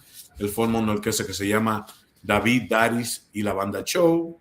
Después de ahí David Kenton, que era parte del grupo, se va. Él forma su orquesta que se llama Daris y la Banda Show. Eso se va como cayendo. Y a él lo conocemos porque él forma la orquesta Sin Fronteras, que cantaron la canción de Boyz II Men, interpretada en español, que se llama No dejemos que muera el amor, que pegó muchísimo diría yo, en el 96, 97, por ahí. Actualmente el maestro Daris es el maestro musical o el líder musical de la orquesta de Alex Bueno. Y que lo que ven video por ahí, lo que siguen a Alex Bueno, el maestro Daris, el apodo de él es Daris, es el nombre que él tiene, pero su nombre es Daris Contreras. Así que le damos los méritos al maestro Daris Contreras. Aquí tenemos Henry Hierro, siempre pronunciando la H como el americano, dominico-americano que soy. Henry obviamente formó parte, primero, él estuvo en una banda de rock con Josie Esteban, Ringo Martínez y su hermano Willy Hierro. Wow. Luego se va, después que se separan, Josie y Ringo empiezan a hacer su orquesta, que es la Patrulla 15. Henry se va para Nueva York y se junta con Víctor Roque y ahí forman lo que se llama La Gran Manzana. Todos esas tus besos son. Ustedes recuerdan esas canciones. Luego se separan y él forma su orquesta aparte. Y lamentablemente falleció hace unos meses el maestro Henry Hierro. Él también le hizo producciones o le hizo arreglos para El Torito, Ruby Pérez, Tú vas a volar. Él le hizo ese tema, un tema no reciente, pero en 99, por ahí 2000, él le hizo temas a Ruby Pérez y al Torito. Así que el maestro Henry Hierro. Aquí está Coqui Acosta. Coqui fue uno de los primeros arreglistas de la orquesta Aramis Camilo y la Organización Secreta. Él hizo temas que le escribió Pochi Familia. En realidad, la pegada de él fue más en los 80s, ya para empezando 89, 90, ya él tuvo una caída bastante grande en términos de la música y la popularidad. Hoy él vive de la música también, pero él hace producciones, hace arreglos. sino para orquestas dominicanas, él lo hace para otras orquestas a lo extranjero. Así que ahí tiene el maestro Coqui Acosta. ¿Quién más tenemos? Jerry Vargas le llamaban el Nazareno. El Nazareno fue que tuvo una orquesta en los 80. Primero él empezó con la orquesta que se llama La Gente del País y luego él formó su orquesta aparte. Un dato bien chulo sobre su orquesta. Su orquesta era bien conocida por la coreografía, si estoy diciendo la palabra bien, lo baile. Él tenía un muchacho un señor que se llama Raúl Sisa y a Nelson Hill, y esos tipos bailaban como un bacano. Te invito a que vean los videos de Jerry Vargas, el Nazareno, que ya no está con nosotros, murió hace unos años, pero un tremendo pianista y arreglista que quería darle sus méritos también. Jerry Vargas. Aquí tenemos el maestro Manuel Tejada. Manuel Tejada ha tocado todo. Mili Quesada, trabajado con Alex Bueno, Sergio Vargas, los éxitos de Sergio Vargas, lo bueno, él ha hecho todos esos arreglos. Yo casi lo puse en mi top 5, pero yo quería poner uno de los pianistas más recientes y no lo incluía a él, pero el maestro tiene una librería de canciones que él ha hecho. Los invito a buscarlo en YouTube, videos de arreglos de él. Un tremendo músico. Él le hizo una producción completa a Alex Bueno. Incluso la salsa que él hizo en el 91, me siento mucho, la vida es así. Ese mismo. Él le hizo esa producción completa a Alex Bueno. De verdad, un tremendo arreglista y pianista, pero le quería dar su mérito porque había mencionado otros aquí, el maestro Manuel Tejada. Hey, se escucha yo todavía escucho el background noise. ¿Tú lo estás poniendo para el programa? Ahí. No, ok, está bien, para ver, asegurándome.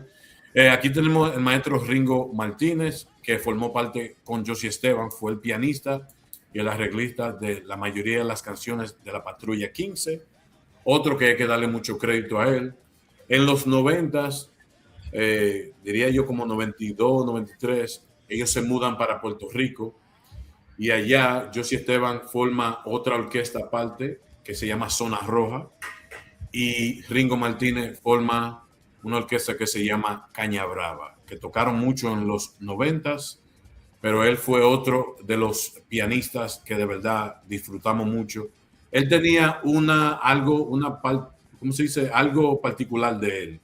A él le gustaba usar en el piano el sonido de como un cohete. Chiu, chiu, chiu, chiu. Si tú escuchas las canciones de Josie Esteban, tú siempre lo escuchas en los mambos de Ringo Martínez. Así que otro de los maestros que me gustó bastante, Aníbal Bravo. Aníbal Bravo fue un bacano, de verdad, siendo Aníbal. Ahí, para mí, uno de los pianistas que su orquesta tuvieron muchos integrantes, como una universidad del merengue. Ahí salieron Bobby Rafael, Jochi Hernández, Iliana Reynoso, Johnny Vargas, muchísimo. ¿Quién más? El haitianito Félix Cumbé salió de esa orquesta. Así que hay que darle sus créditos al maestro y también Tony Bravo, que es mi amigo personal. Hay que darle su crédito al maestro Aníbal. ¿Quién más tenemos aquí? Y finalmente tenemos al maestro Israel Casado, que él fue pianista de los Hermanos Rosario por un tiempo. Luego se va. Primero él hace el Mahao. ¿Recuerda la canción de Benny Sadel, Mahao Mahao? No sé si recuerdan esa canción, como en el 93, 94. Él le hizo la producción a Benny Sadel, muchas canciones. Luego se va para Puerto Rico y allá se monta con Grupo Manía, le hace producciones a todas las orquestas de Puerto Rico. De verdad, fue una cosa tremenda. Y esa es mi lista de los que quiero mencionar, pero no son parte de mi top 5. Así que ahora nos vamos algunos comentarios antes de continuar sobre mi lista, algo que quisieran aportar ustedes. Siempre un honor ver esos artistas mencionados, porque algunos como yo, que conozco el género, pero no lo conozco profundamente como tú, es algo bueno de aprender sobre estos artistas y las contribuciones que ellos tuvieron en el género. Muy interesante. De ahí, de verdad, conocí a algunos, pero Berky Concepción y Aníbal Bravo y Henry Hierro son lo que más yo conozco en esa lista. Así que un saludo a los que están con nosotros, los que no están con nosotros, que en paz descanse. Gran artista de nuestro país. Y ahora nos vamos con los top 5. Y le voy a pedir, no me maten. Como le dije, esto es algo mío personal, lo que me gustan a mí. Mi top 5 pianistas de la República Dominicana. Vámonos con la número 5, por favor. El número 5, ¿quién va a ser? Yo quiero sentir mi tontón, ay, quiero ver mi tontón, quiero gozar con mi tontón. Oh yeah, somebody's scream.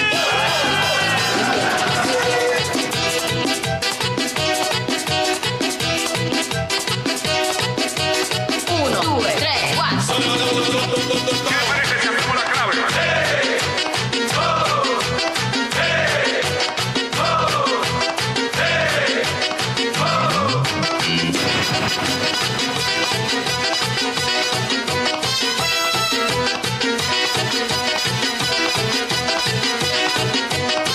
Yo quisiera estar bien contigo, pero tú se me estás peleando. Yo quisiera estar bien contigo, pero tú se me estás peleando.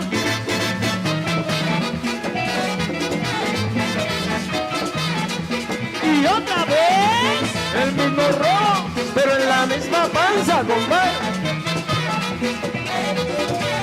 Mete Rafael, compadre.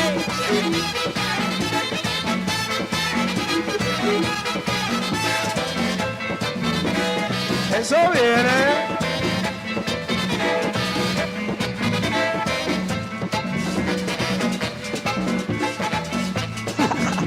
La super tarde. Ya, páramelo ahí. ¿Por qué yo puse a Henry Jiménez en mi top 5? Porque ese hombre, ese maestro, que hay que darle su crédito, en los 90s, él inició con la Coco Band. Tú lo viste ahí tocando en el segundo video.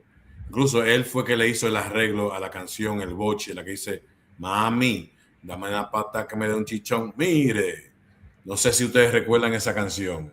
Oh, pero claro, nosotros sí, no sé si claro, es clásico Coco Band. Pero no, él le hizo el arreglo a eso. Él formó, rapidito, para darle un bio, una biografía de él. Él nace en Puerto Rico, pero él se muda a Boston, Massachusetts, y de ahí con su papá enseñándole, él fue americanizado, pero con el amor a la música dominicana, como yo, como nosotros. Y él lo aceptaron a Berklee College. Él es un graduado de Berklee College. O sea que el tipo tiene el conocimiento como un tal Juan Luis Guerra, un tipo que también se graduó de Berklee College. Él le ha hecho producciones a muchísimos artistas. Después de la Coco Band, él hizo la orquesta Gozamba, que era una orquesta que se le hizo a Quinito, pero el disquero no quiso que Quinito se fuera de la Coco Band. Después él hizo los Homeboys y ahora se ha hecho, lo que hace más es producciones. Él es responsable de la resurrección de la carrera de Miriam Cruz y de Mili Quesada. Después que muere el esposo de Mili, ella quiso dejar la música y no tenía el ánimo para seguir. Y con la ayuda de la producción de Henry Jiménez, él fue responsable de darle una resurrección a la carrera de ella, Mili Quesada y de Miriam Cruz. Así que número 5, el maestro Henry Jiménez. Vámonos con las 4. Espérate. Espérate. Quería decir algo sobre Henry Jiménez y no, algo que no sabía, que él era americano. Vamos a decir que él era americano. Y el keyboard que está usando él en el primer video, bien interesante, el Korg M1. M1, sí. El M1 es uno de los, ¿cómo se dice en español?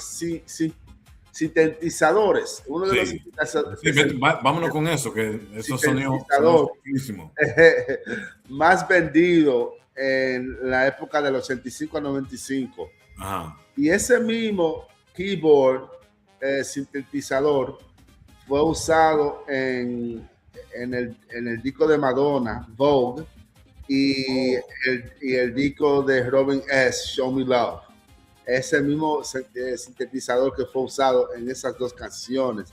Fue muy interesante ver ese pedazo de equipo, que lo que nosotros que sabemos de equipo electrónico, de música y de música, de instrumentos, yo no sé todo de todo, pero me llamó la atención ese keyboard conocido en la industria como uno de los keyboards más usados y más reconocidos en esos 10 años, los 85-95.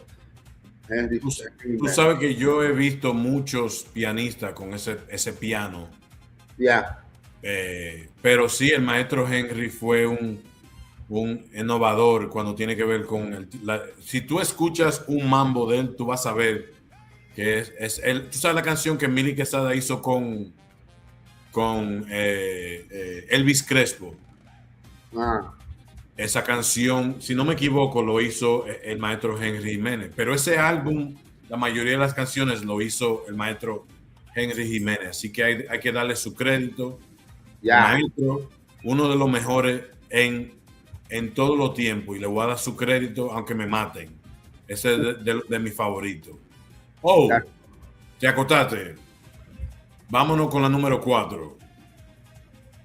Y un perfume de Paco Rabanne, mis corbatas diseño como toda la gente. Dos camisas que son cachares, 3 pañuelos de Coco Chanel, 4 jeans, un reloj y un mantel de Sergio Valente.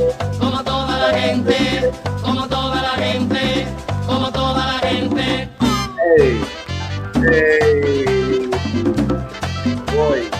Y sigo usando mi ropa de marcas y yo con mi swing natural.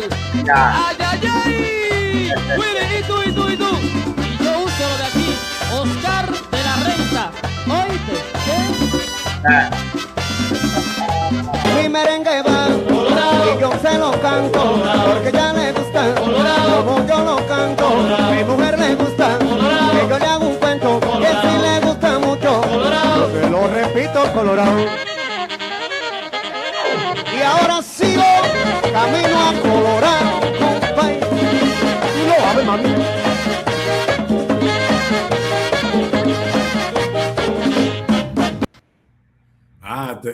Te iba a gustar ese chin, ¿eh? Oye, Diony Fernández, dime de Diony. Eso es lo mejor. Otro que yo le llamo al equipo, que es la orquesta de él, la Universidad del Merengue. Porque cuando yo te digo, ahí salió Charlie Rodríguez, el que está cantando ahí Colorado. Ahí salió Sergio Valga. Ahí salió Pablo Martínez. ¿Quién más? Kaki Valga. Yo tengo una lista. Kaki Valga, Pablo Martínez, Sergio Valga. No, ¿qué se puede decir? Tú sabes que el maestro Diony Fernández estuvo con orquestas como Los Hijos de Rey, y después que él sale de Los Hijos de Rey, él forma la orquesta Sandy Reyes y Diony Fernández y el equipo. Pero Sandy Reyes se le va y él se queda como Diony Fernández y el equipo. Y cuando te digo, eso acabó en los 80, eso son pocas palabras para la realidad. Datos que te puedo dar. Tú sabes que el maestro Diony Fernández fue quien hizo el arreglo musical de una de las canciones en español dominicana que yo creo que pegaron más que cualquier otra canción, que es El Africano. El Africano fue un arreglo del maestro Diony Fernández.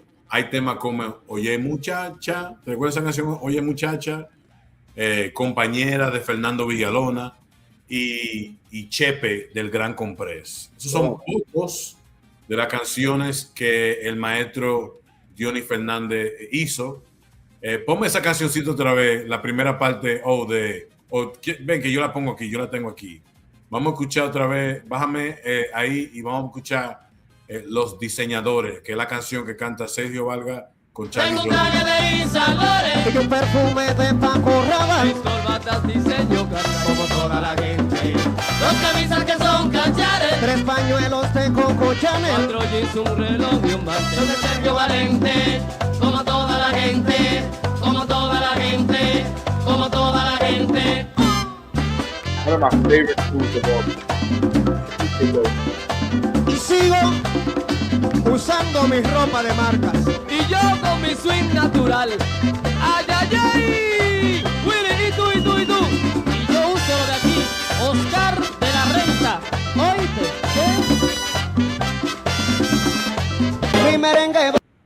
Vámonos entonces ahora con la número 3. Con Mariana, con Mariana, con Mariana, Mariana, negrita de amor. Con Mariana, con Mariana, con Mariana, con Mariana, con Mariana, con Mariana, con Mariana, con Mariana.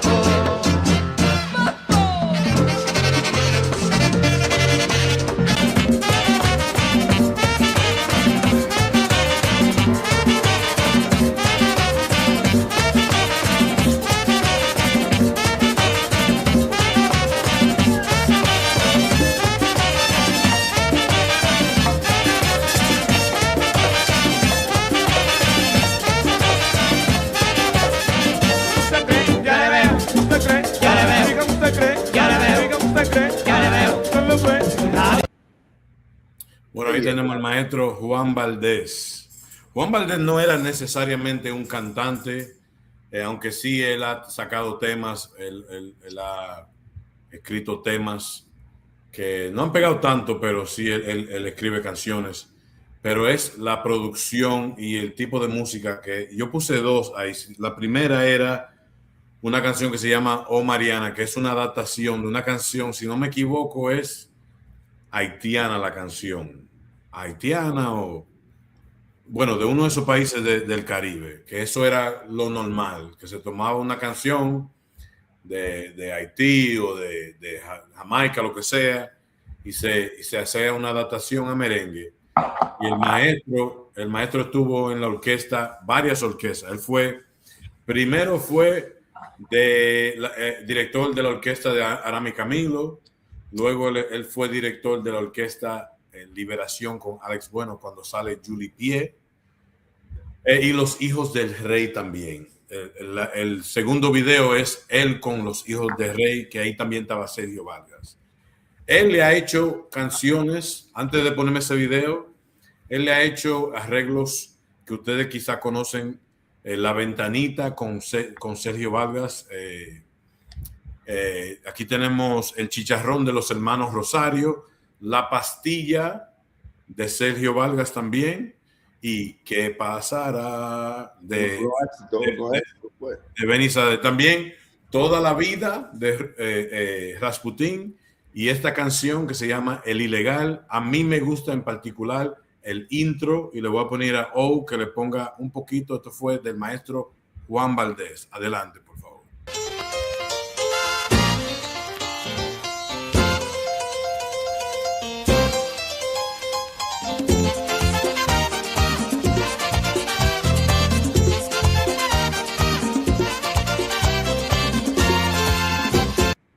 Esta canción se llama El Ilegal. Y como te dije, fue otro arreglo que hizo el maestro.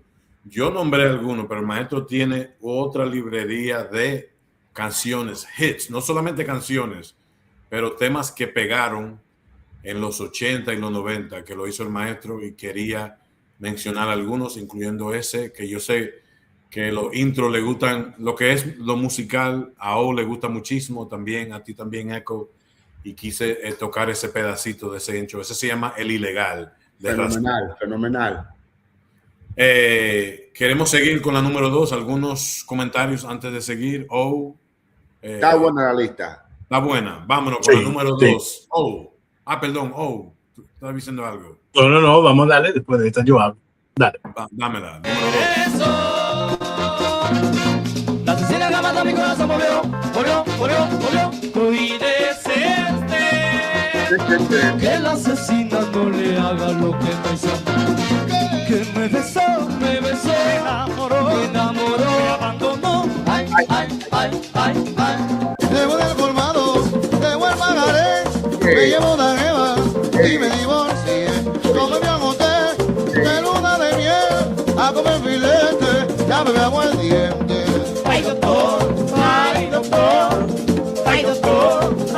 doctor, porque usted me dijo, le quedan 3 meses, ya pasaron 10, y míreme usted, yo que me pensaba, con 6 meses, de vuelta a la vida, a los intereses de Giovanni. Ay doctor.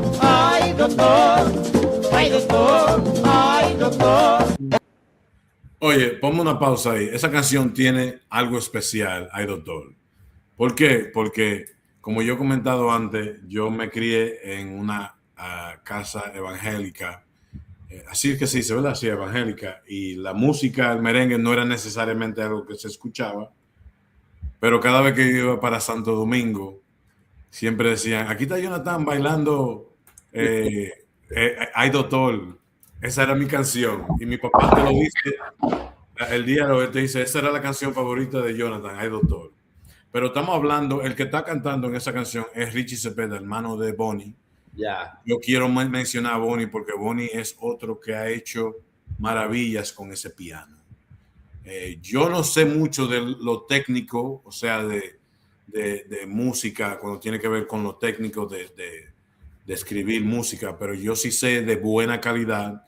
Y yo te puedo decir que todo lo que ha hecho el maestro Bonnie en los 80, incluso cuando él estuvo con los Hijos del Rey, él estuvo un tiempo en la orquesta de los Hijos del Rey, que estaba él, estaba Fernando Villalona, estaba Raulín Rosendo y los Kenton. Los Kenton estaban como bailarines. Tú sabes, los Kenton lo conocen por su estilo de bailar. Ellos practicaban karate, que voy a hacer otro segmento de eso, pero ellos practicaban karate y lo introducían en la música de una forma especial que nadie era como ellos. Ellos eran originales. Pero hubo un momento que estaban todos esos muchachos juntos, Bonnie Cepeda, Fernando, Raulín Rosendo, que es salsero, y los Kenton en la misma orquesta. Él inició ahí, también estuvo con, después se hizo otra orquesta que se llamaba Bonnie con Kenton, eso se cayó. Aquí tengo datos que él fue el primer artista de merengue dominicano de ser nominado por un Grammy. 80 también. Un dato que hay que mencionarlo porque con la República Dominicana hay que dar datos. Él hizo muchas adaptaciones, en particular con grupos como DP Express y Tabú Combo, que son grupos haitianos. El primer tema, Asesina, viene de una canción de DP Express, que él le hizo una adaptación a esa canción, pero ustedes recuerdan canciones como una fotografía, era una canción francesa, y él le hizo una adaptación a eso. Asesina, Ay Doctor, Me Tiene Chivo. Hay una canción que es más reciente que le hizo a Rick Arena, que se llama Cuando el amor se daña. Cuando el amor se daña. Esa canción la escribió y le hizo el arreglo el maestro Bonnie Cepeda. Él le ha hecho canciones para Peter Cruz, Secretos, Mi Pueblo, que es la canción que todo el mundo le fascina, de Fernando Villalona, que dice, cuando pise tierra dominicana. Esa canción la hizo Bonnie Cepeda, el arreglo. Tabaco y Ron y Félix Cumbé. Esa canción la hizo Bonnie Cepeda. Así que por eso que lo tengo en el número 2. Ese tipo es un monstruo y sigue siéndolo. Hay que darle su gloria. Dígame, usted tenía un comentario que quería decir. Ya se me pasó, pero con todos estos pianos, yo creo que toditos están de número 1 para mí. Ok. Bueno, vamos a ver qué dice el público con mi número 1. Damas y caballeros, les presento el mejor pianista de la República Dominicana según Jonathan el Clásico. Adelante, No hay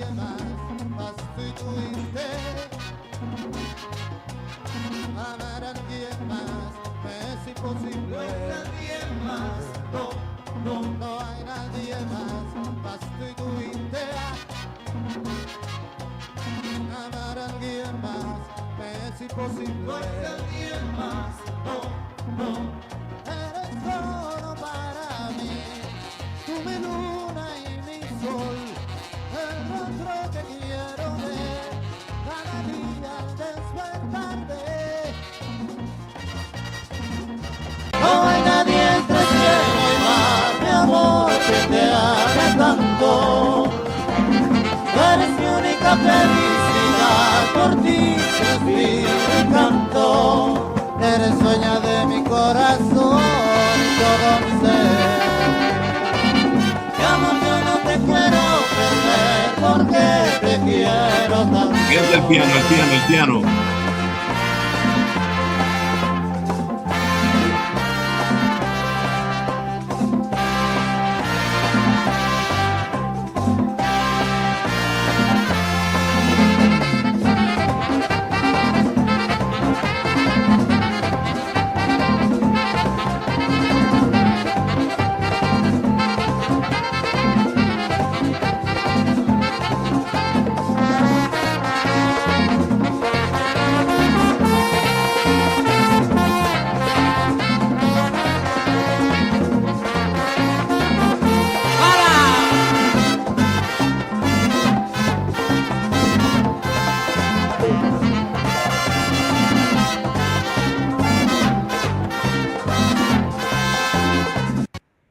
Yo creo que el audio no le da los méritos que esa canción o ese sonido de esa orquesta se le debe, porque esa fue una orquesta del otro mundo, la orquesta internacional, la mejor orquesta. Pero, ¿qué te puedo decir de Ramón Orlando que ya yo no he dicho varias veces?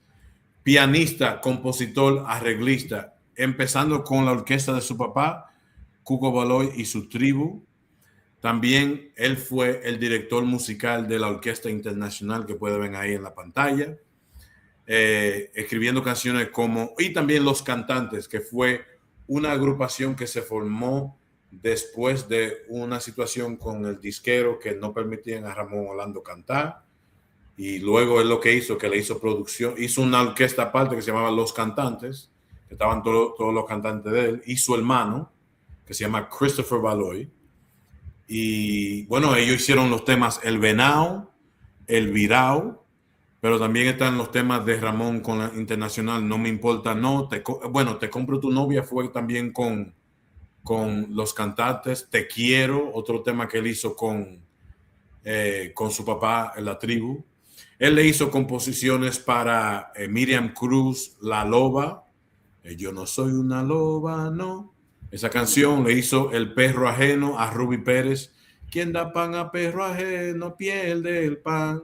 Esa canción se dice que ese fue el último merengue original que se hizo, que no sea de mambo, que no sea con el clap ese que ahora le ponen en el piano a la esquinita ahí, cuando tú ves los pianistas ahora dándole clac, clac, clac en medio de un tema. Él se dice que ese fue el último tema que se hizo que fue puro merengue, El Perro Ajeno de Ruby Pérez. Él ha hecho arreglos a varias orquestas. Por ejemplo, le hizo Volveré a Wilfrido Valga, Volveré. Él le hizo Juliana, que mala eres a su papá. Sé que te perdí a Fernando Villalona. Creíste a Anthony Santos. Wow. Qué cara más bonita a Alex Bueno. Wow. Se ha hecho un estimado que él ha arreglado más de 2,000 temas. Por eso le dicen el maestro. Y para mí, el mejor pianista de la República Dominicana, hay como un meneo ahí que él dice que le ha hecho canciones a Juan Luis Guerra, pero los integrantes de Juan Luis Guerra dicen que no, que fueron ellos. Nadie va a saber la verdad, pero esos son los datos que dice el maestro. Y nada, esos son mis top 5 pianistas de la República Dominicana. Así que espero que le disfrutaran. Una bullita. Una vainita, no tienen cue. Yo espero que lo disfrutaron. ¿Qué es lo que está poniendo ahí? Vino Una tarde, hora después. vino tarde, pero vino. Tardísimo. Hay que dar gracias a Dios por todo. Yo quisiera alguna opinión sobre mi lista, alguien que yo debí no tener. ¿Qué opinan ustedes? Oh, dale.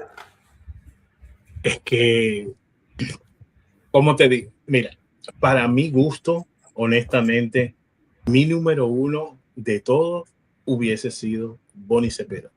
Ok. Lo pongo arriba de Ramón Orlando. Ahora, ¿tú crees que eso es porque las canciones de Bonnie Cepeda fueron más comercial en términos de una persona como tú, que tú quizás no escuchaba tanto merengue para tener el conocimiento de otras orquestas?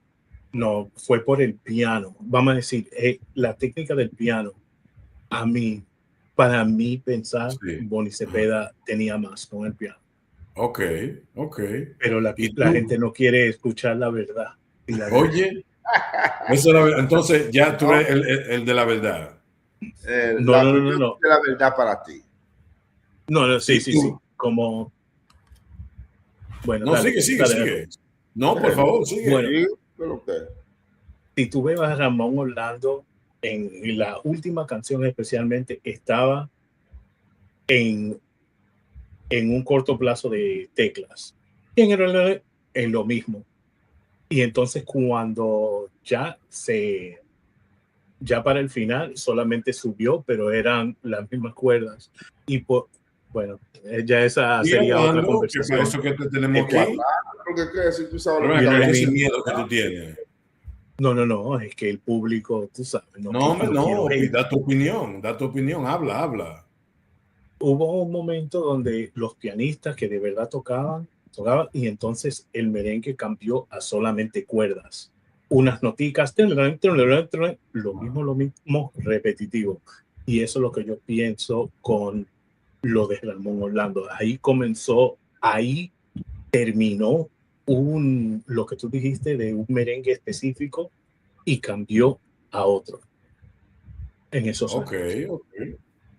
No, hay que respetar las opiniones de todos. Ahora, yo no creo que esos videos ahí, si tú ves cómo toca ese monstruo los pianos, yo creo que tú vas a cambiar de opinión. Y eso le quitando los méritos a Bonnie Cepeda.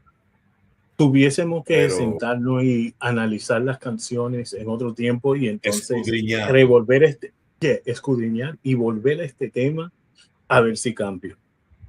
Bueno. Eco, tu número 1 en la lista que yo puse.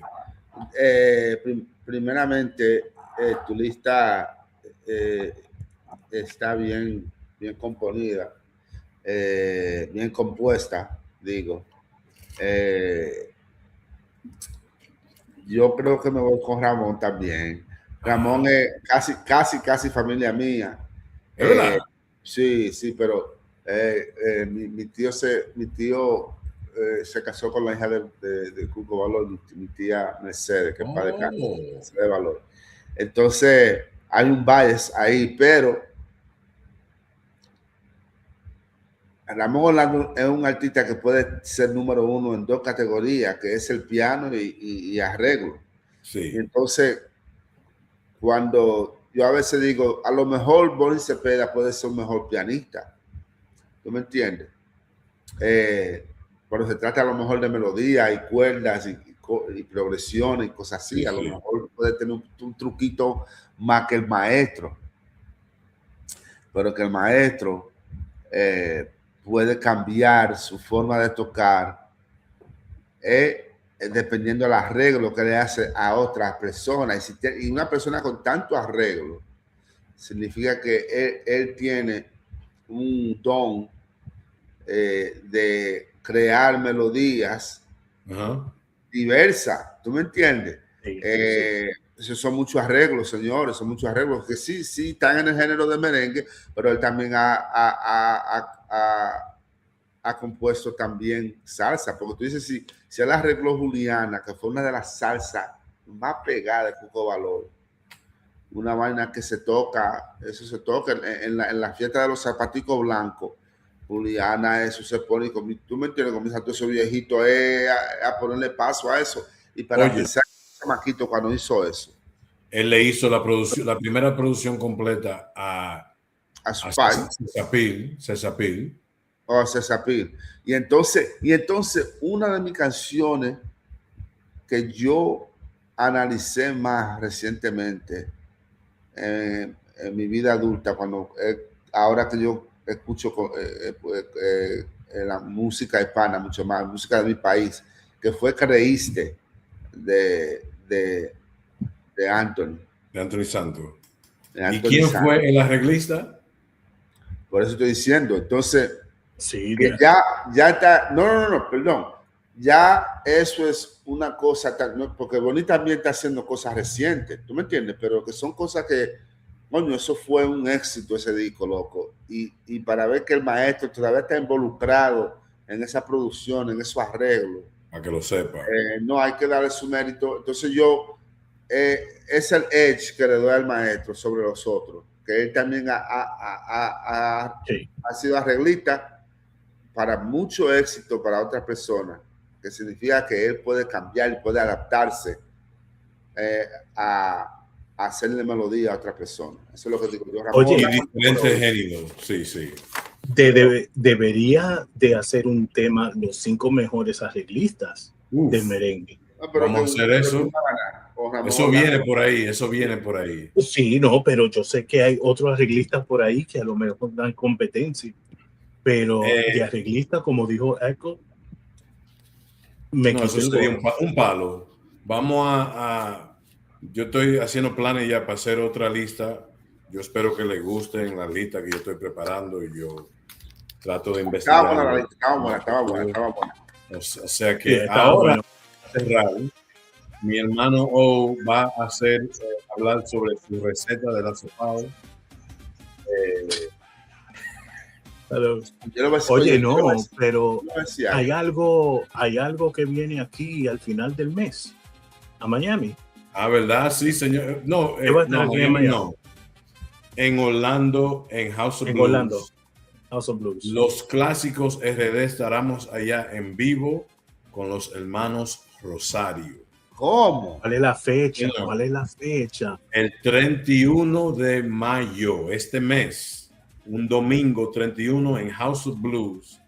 Los hermanos Rosario en vivo. Vamos a estar allá, los clásicos. Ya hablé con mi amigo, el que va a ser el DJ, no el DJ, pero el anfitrión del programa, DJ Franchi, que le quiero dar un saludo. DJ Franchi me va a conectar con los promotores y con la orquesta, a ver si nos acercamos un poquito, sacamos videos, mucho contenido. Así que prepárense, en el 31 de mayo estamos en House of Blues Orlando con los hermanos Bomba Rosario.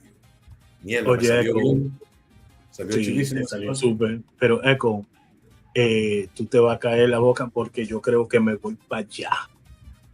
Me voy para allá y voy a estar con el clásico para allá. Para que cojas rabia. A bailar.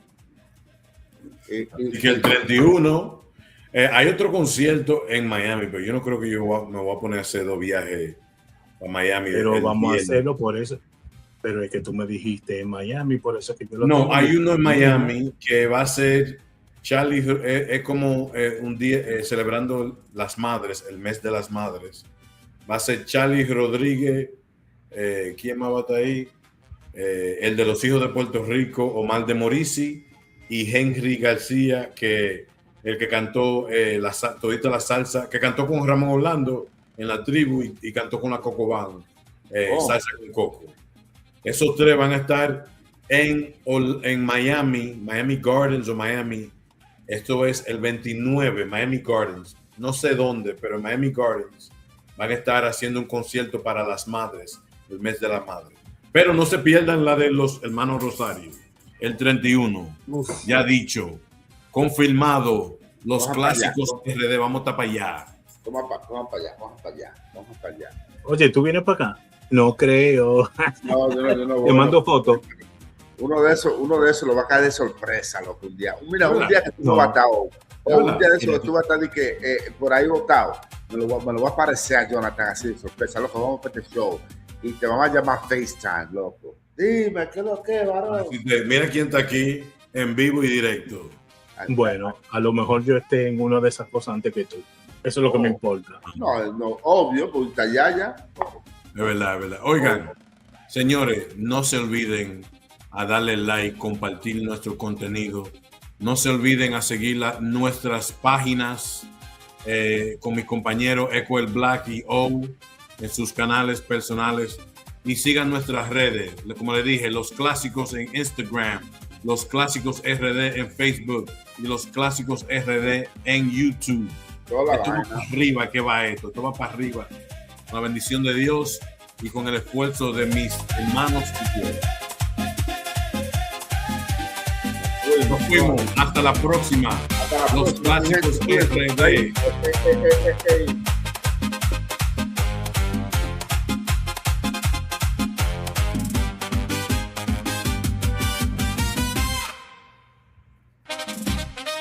Espérate. Hey, los Knicks ganaron. ¿Cómo?